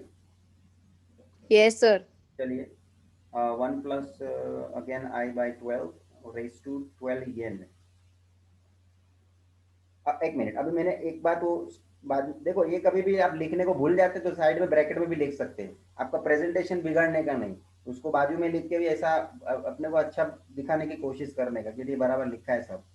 हियर सी इज अभी जो भी अपने को सी का वैल्यू दिया है ना, कितना कितना भर रहा है, पेइंग 20,000 इन कैश, वो तो डाउन पेमेंट हो गया, promising to pay ₹1,000 at the and. ये मैं तीसरी चौथी बार क्वेश्चन रिपीट कर रहा हूँ, मगर पार्ट पार्ट में पढ़ के सब लोगों को अंडरलाइन करने जरूरी है। 1,000 rupees is paying at the end of each month, so ₹1,000 is your annuity, right. और जो भी टर्म्स कंडीशन है, our rate of interest is 12% per annum, तो आपका आई क्या हो जाएगा 0.12, and very importantly n is equals to 20. Yeah, 20 है क्या? सॉरी Sir, 2 છે. सॉरी 2 है, सॉरी 2 years, yes। हाँ, बस टर्म्स कंडीशन अपने सामने है, लागू करो।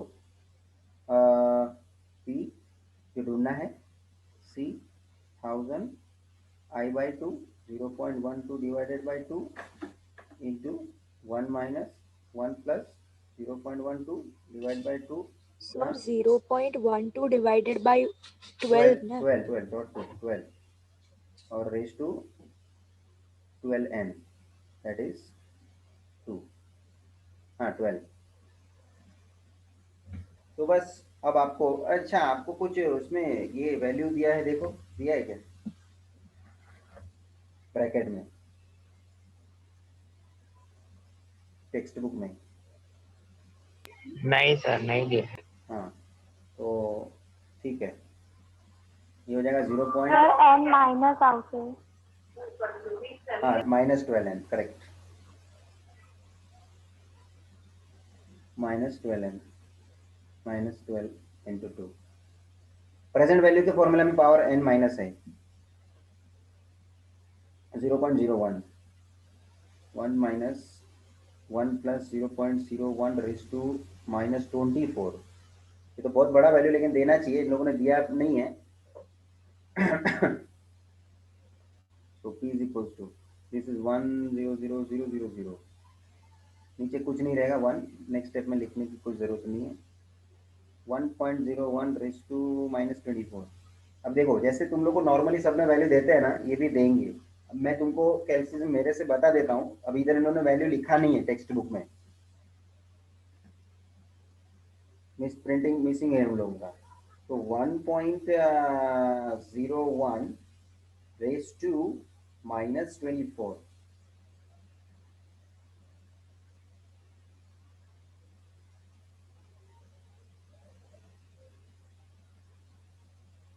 .01 raised to minus 24 raised to की वैल्यू आपको दिया होना है. So is going to be, ये मैं बाजू में लिख लेता हूँ. अभी क्वेश्चन के टेक्स्ट बुक में अंदर ही लिख के रखो. ये क्वेश्चन का खत्म हो रहा है उधर गिवन करके. 1.01 raised to minus 24 is equals to 0.7875. मैं 4 डिजिट रखता हूँ. So you may take this as 7876. 5वां डिजिट 5 से ज़्यादा है. चलो ठीक है. So now I will apply T is equals to 1 lakh into 1 minus 0.7876. 1 में से माइनस करेंगे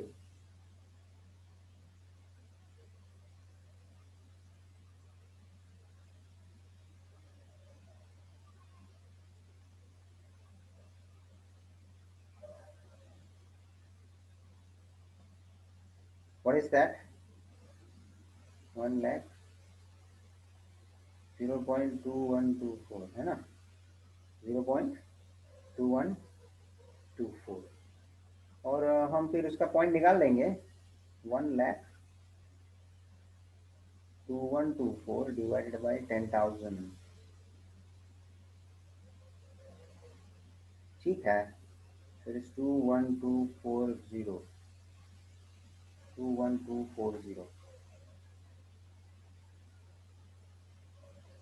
बराबर है क्या? सर पाछड़ तो 41,250 लीधું છે. कौन देख रहा है पीछे? ये आंसर थोड़ी ना सर फाइनल है. आर्या. ये आंसर थोड़ी ना फाइनल है. Down payment add. हाँ, down payment to the correct. Down payment add करिए.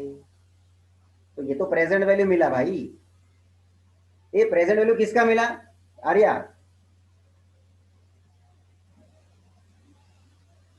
हाँ सर. मेरा चित्र देख. ये देख प्रेजेंट वैल्यू किसका होता है? जितना हमने एन्युटी भरा. और एक मिनट, एन्युटी जितने का भरा उसमें वो डाउन पेमेंट था क्या? नहीं. हाँ, नहीं सर. नहीं था. तो डाउन पेमेंट ऐड होगा तब जाके दुकानदार तेरे को बराबर से बोलेगा ना ये तेरा प्राइस है. डाउन पेमेंट मिला के प्राइस है ना टीवी का. हाँ. हाँ. सो दैट्स द श्रुति ने बोला जो डाउन पेमेंट है अभी ऐड करना बाकी है.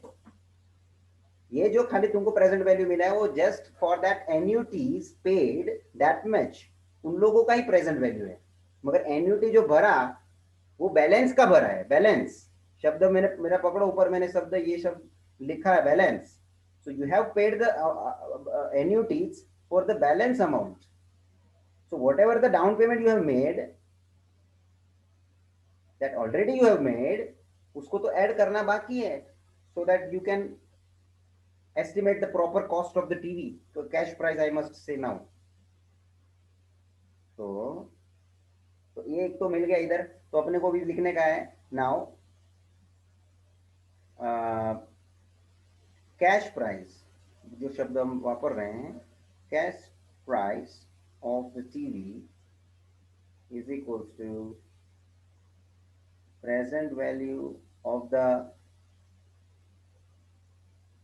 एन्युटीज. देखो मैं शायद ज़्यादा भी लिखता हूँ तो तुमको उसमें समझने के लिए मैं ज़्यादा लिख रहा हूँ. आप बोलेंगे सर लंबा चौड़ा क्यों इतना लिखा रहे हैं? क्योंकि वो अंडरस्टैंडिंग वाइज आपको मीनिंग प्रॉपर कंफर्म कर रहा है, इसलिए मैं लिखवा रहा हूँ. Present value of the annuities बोलने दो मेरे को. Annuities paid for the balance outstanding plus down payment. और डाउन पेमेंट शब्द भी इन लोग का नहीं है, अपन डाउन पेमेंट कॉमन वर्ड बोल सकते हैं। और if you have to write there, उन लोगों ने जैसा लिखने का है लिखा है तो वो अपन ऐड करने के लिए लिख सकते हैं अमाउंट पेड। डाउन पेमेंट की जगह पे हम लोग लिख सकते हैं और अमाउंट पेड इनिशियली, है ना, ऐसा शब्द लिख सकते हैं। और you can write amount paid at the time of purchase.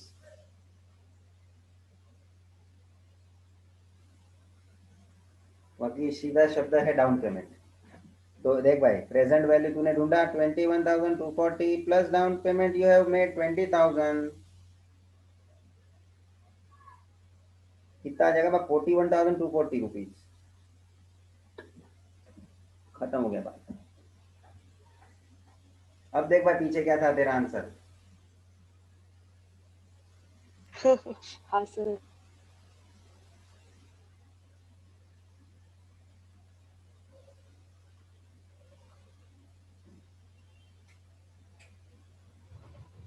हाँ सर।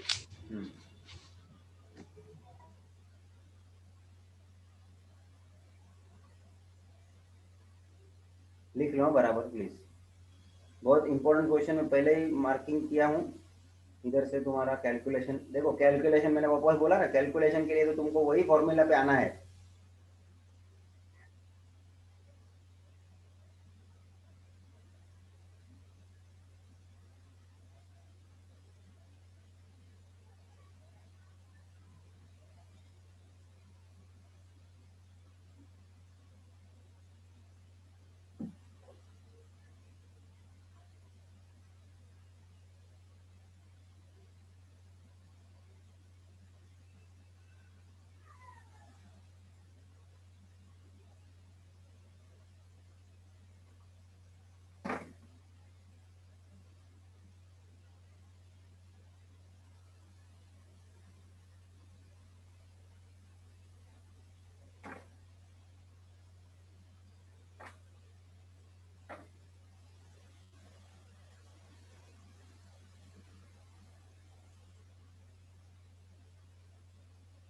भाई किसी को भी वापस से कुछ पूछना है तो बात करें कोई भी पॉइंट पे। बाकी ये सब अच्छे क्वेश्चन हैं। और एक मेरे को इच्छा है और कराने के लिए थोड़ा समय का कंजेस्टेड हो रहा है। 20th question is also important.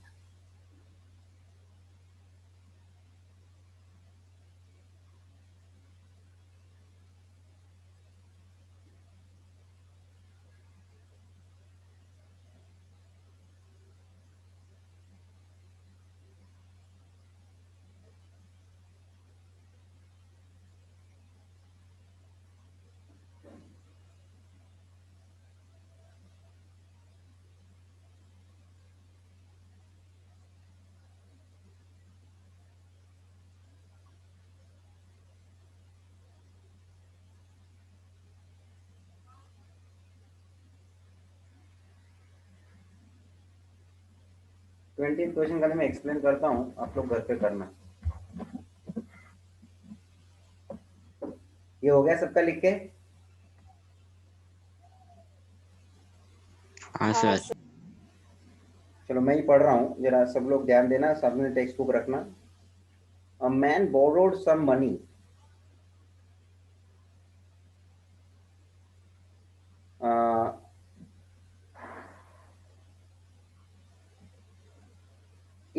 and paid back in 3 equal installments of rupees 2,160 each।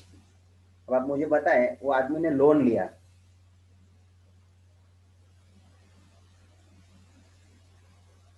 Borrow some money, कितना पैसा बोरो किया? Some money, we don't know. तो बोरो कभी किया? आज के डेट में अभी किया ना, तो ये हो गया उसका प्रेजेंट वैल्यू। और वो उसका पेमेंट जो कर रहा है, वो उसका पेमेंट जो कर रहा है इंस्टॉलमेंट में कर रहा है। कितना इंस्टॉलमेंट लिखा है? In back in 3 equal installment. चलो भाई 3 ही इक्वल इंस्टॉलमेंट की बातें हैं।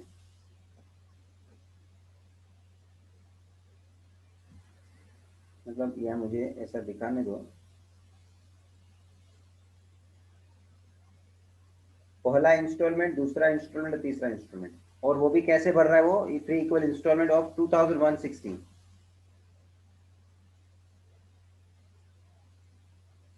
ये तो 2160 क्या हो गया, ये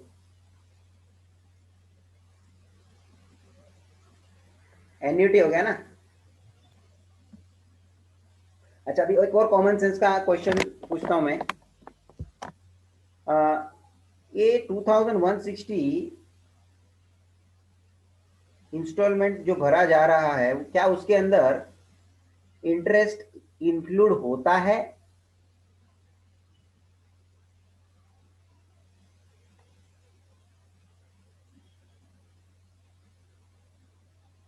आई रिपीट, जो आदमी ये इंस्टॉलमेंट भर रहा है, वो आदमी को ये जो इंस्टॉलमेंट भरना पड़ रहा है, उसके अंदर इंटरेस्ट इंक्लूसिव है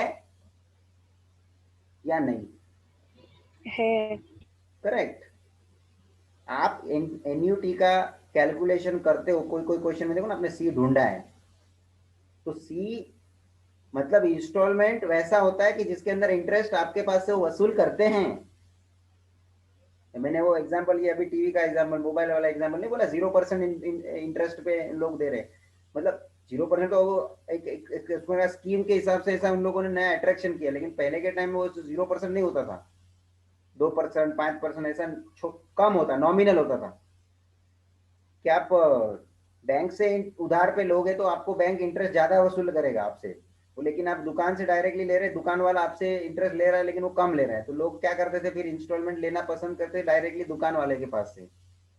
आज के तारीख में देखो कार लोन हो गया, तो कार के लिए लोन पहले बैंक से लो, फिर वो पैसा आपको पे करने का कार वाले को, जहां से आप खरीद रहे हो।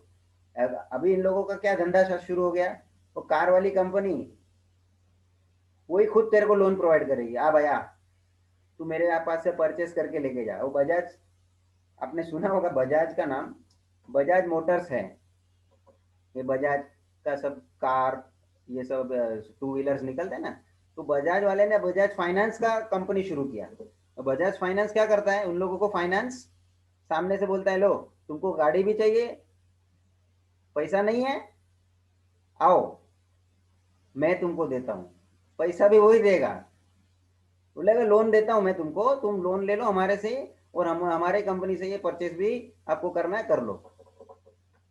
देखो कैसी इन लोगों की। और अभी सुना कि नहीं न्यूज में, ये अभी रिलायंस, टाटा, ये बड़े बड़े बड़े कंपनी वाले लोगों को भी लोन, अरे ये कंपनी को भी बैंक चालू करने के लिए, लाइसेंस देने के लिए इन लोग ने शुरू करने का नक्की किया है। सुना कि नहीं किसी ने, न्यूज वगैरह पढ़ते रहने का भाई। Now there will be a private banks that is corporate level banks, मतलब ये जो बड़ी बड़ी कंपनियां हैं वो अपनी खुद की बैंक शुरू करेंगे। बोलो क्या दिन आ गए हैं अभी। मतलब अभी तो देखो, अभी रेलवे को भी इन लोग अभी प्राइवेट करने का सोच रहे हैं। अभी ये दिन दूर नहीं है, ये एक ट्रैक आपको, ये अंबानी का एक ट्रैक दिखेगा आपको, उसमें अंबानी की गाड़ी चलेगी, ये आपको देखने मिलेगा अभी कुछ सालों में। There will be a privatization nowadays. They are going to do. Government is now no more taking responsibility by on their own shoulders. उन लोग अभी सब प्राइवेटाइजेशन में आ गए हैं। आओ प्राइवेट प्लेयर्स को भी रेलवे में अपना इन्वेस्टमेंट करके अपना रेलवे चलाने के लिए लोग ये कर रहे हैं, ऑफर कर रहे हैं इन लोगों को। तो बहुत बड़ा ये हो रहा है काम, लेकिन इससे पब्लिक को बहुत वो होने वाला है। प्राइवेट होने के बाद इन लोग कोई अपने पब्लिक के लिए वो सोचने वाला नहीं है, रेट वगैरह सब हायर कर देंगे।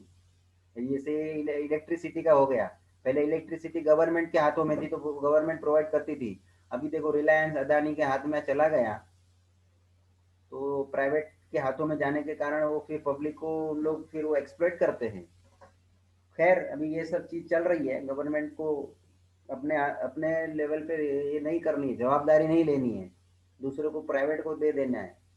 चलिए, तो ये मैं बोल रहा था कि भाई फाइनेंस ऐसा इन लोग भी प्रोवाइड कर देते हैं, बोलो मेरे को, आपको ये लोन भी मैं ही दिलवाता हूँ, आ जाओ, मगर उन लोग कस्टमर को जाने नहीं देते हैं। कस्टमर आया ना कैसे भी करके उसको प्रोडक्ट खरीदवाने के लिए उन लोग वो बस रास्ता निकाल देते हैं उन लोग। तो a man borrowed some money and paid back in 3 equal installments of 2160 each. तो ये 2160 वो है annuity. What amount did he borrow? जब भी आया है ना, what is the amount of borrowing?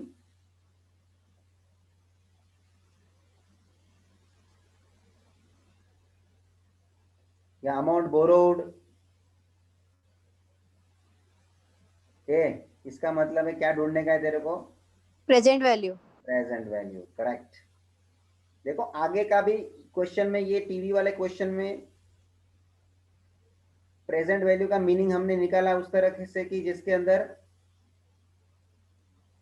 Cash price ये आया था कि नहीं? बराबर दिमाग में बैठा लेने का है। when there is question like this, when they ask for the cash price, that time also you have to find present value, and whenever this borrowing type of question is asked, also in that case you have to find the present value. चलिए आगे।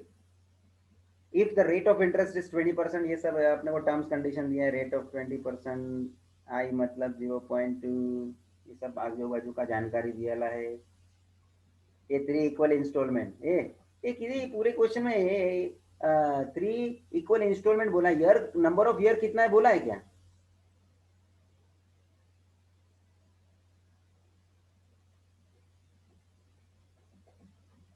चलो आप, मैं सबको आपको पूछता हूँ, ये इसमें आप क्या समझते हो? They have not specified number of years, only just they have specifically given as a 3 equal installment. What do you mean by it? N क्या होगा? 3 years. Every year. Every year. 3 years. Krish, every year, but how many years? Quarterly. 3 year. Every 3 years. Quarterly वाले को तो कोई जो भी बोला हो उसको तुम कुछ बोलने जैसा नहीं, क्योंकि क्वार्टरली में तो 3 year. एक मिनट, क्वार्टरली कौन बोला? सर हूँ बोली आर्या। उसमें तो 4 इक्वल इंस्टॉलमेंट होना है, और वो भी उसके हिसाब से 4 इक्वल कहाँ लिखा है? 3 इक्वल इंस्टॉलमेंट यहाँ बोला है। 3 ईयर वाला जो आंसर है बराबर जिन लोगों ने भी दिया है।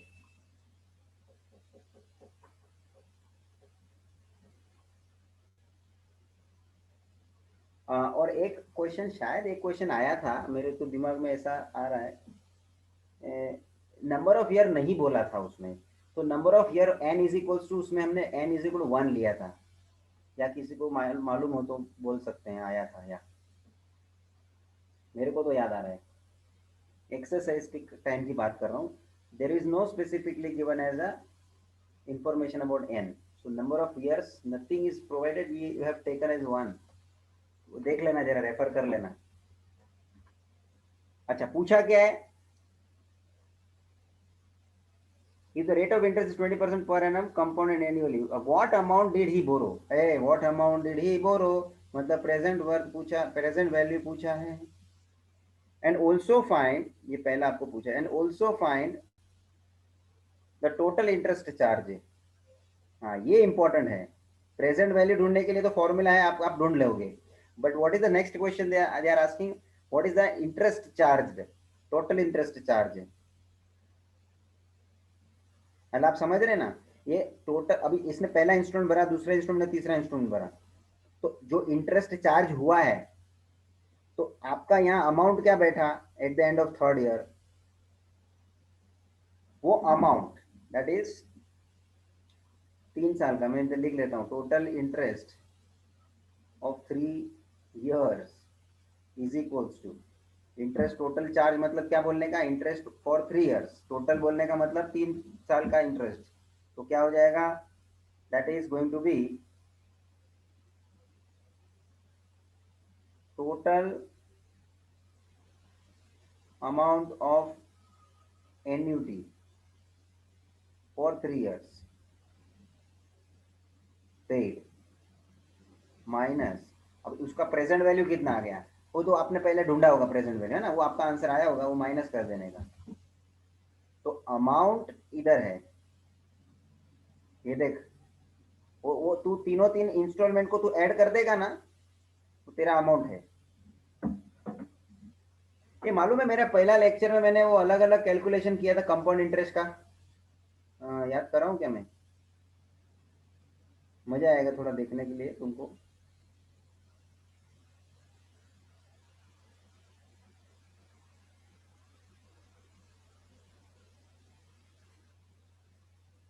ये रहा, याद आया क्या? 1 रुपया पहले साल के एंड में भरा, वो 1 रुपया कितने साल तक रहा था? कितने साल तक रहा था?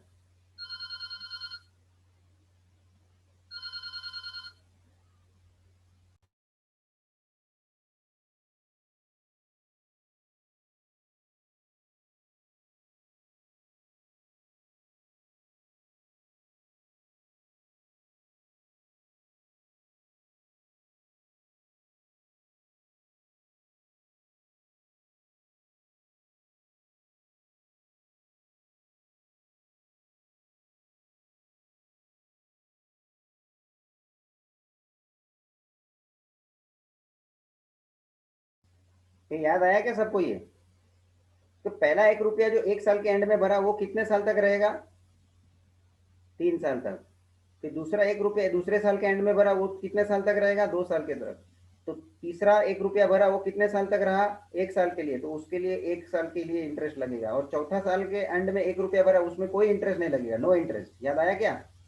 तो उसी तरह से आपने जो इंस्टॉलमेंट भरा है उसमें ऑलरेडी इंटरेस्ट उसके हिसाब से कैलकुलेट हुआ ही है, जितने साल का हिसाब बाकी रहता है उस हिसाब से होते रहेगा। क्योंकि जब आप पहला इंस्टॉलमेंट भरोगे, उस इंस्टॉलमेंट के अंदर इंटरेस्ट उतने ही साल का रहेगा जितने साल का वो आउटस्टैंडिंग पीरियड आगे रन होने वाला है। Then slowly and steadily interest rate, interest का जो अमाउंट है वो कम होते जाता है। क्यों? क्योंकि नंबर ऑफ ईयर भी अभी पेंडिंग जो होता है वो कम होते जाता है ना। फिर 2 साल बचेगा, फिर 3 साल, 1 साल बचेगा, फिर एक भी नहीं बचेगा। So that is what the annuity is automatically been calculated. 3 साल आपने एन्युटी भरा है, और तीनों साल का एन्युटी का आप टोटल कर लो, मतलब वो टोटल अमाउंट मिल जाएगा 2160। मैं शॉर्ट में लिखता हूँ 2160 मल्टीप्लाई बाय 3। 3 बार आप टोटल करो, उससे बेटर क्या किया मैंने, 2160 मल्टीप्लाई बाय 3 कर लिया। ये आपका जो टोटल ये आएगा, इसके ऊपर से, इसके अमाउंट में से आपको प्रेजेंट वैल्यू का जो आपने आंसर ढूंढा होगा माइनस करने का। तो जो डिफरेंस आएगा ये, वो डिफरेंस होगा आपने कितना टोटल 3 साल का इंटरेस्ट भरा है। ये बहुत एक्स्ट्रा इंपॉर्टेंट पॉइंट मेरे डिस्कशन में लाया हूँ। एक्चुअली क्वेश्चन करने जैसा था, but very first present value ढूंढने के लिए तो आपको कोई दिक्कत नहीं है। फिर एडिशनली ये थोड़ा आप लोगों को खुद को करने के लिए मैं छोड़ रहा हूँ। I hope you will be doing it properly. इसको आप बराबर से लिख लें ताकि आप घर पे खुद कर सकें। बस ये एक्स्ट्रा डिस्कशन था मेरा।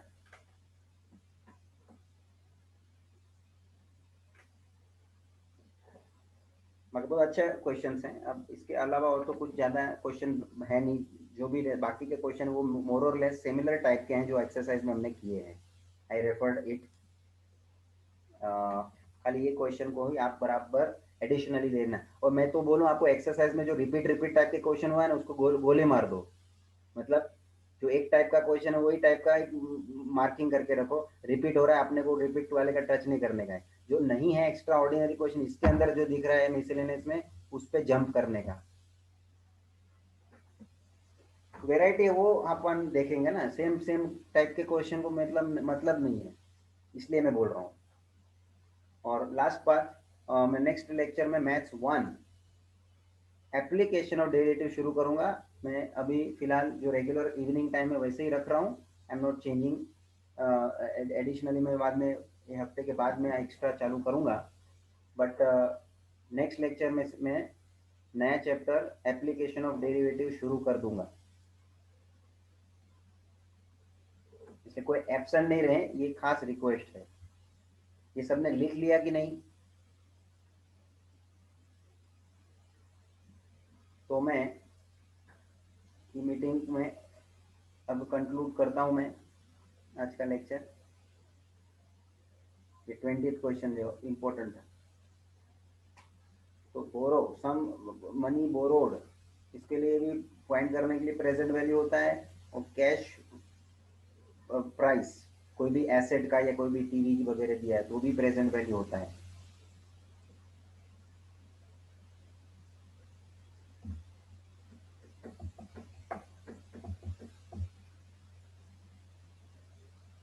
Shall I conclude today's meeting? And करने का है, किसी को बाकी है लिखने वगैरह का तो जरा note down no sir, no sir. तो जरा नोट डाउन करने के लिए मैं रखा हूँ। Otherwise I am ending this session. Next lecture we will be meeting our in regular time, मगर maths 1 application of derivative. Thank you.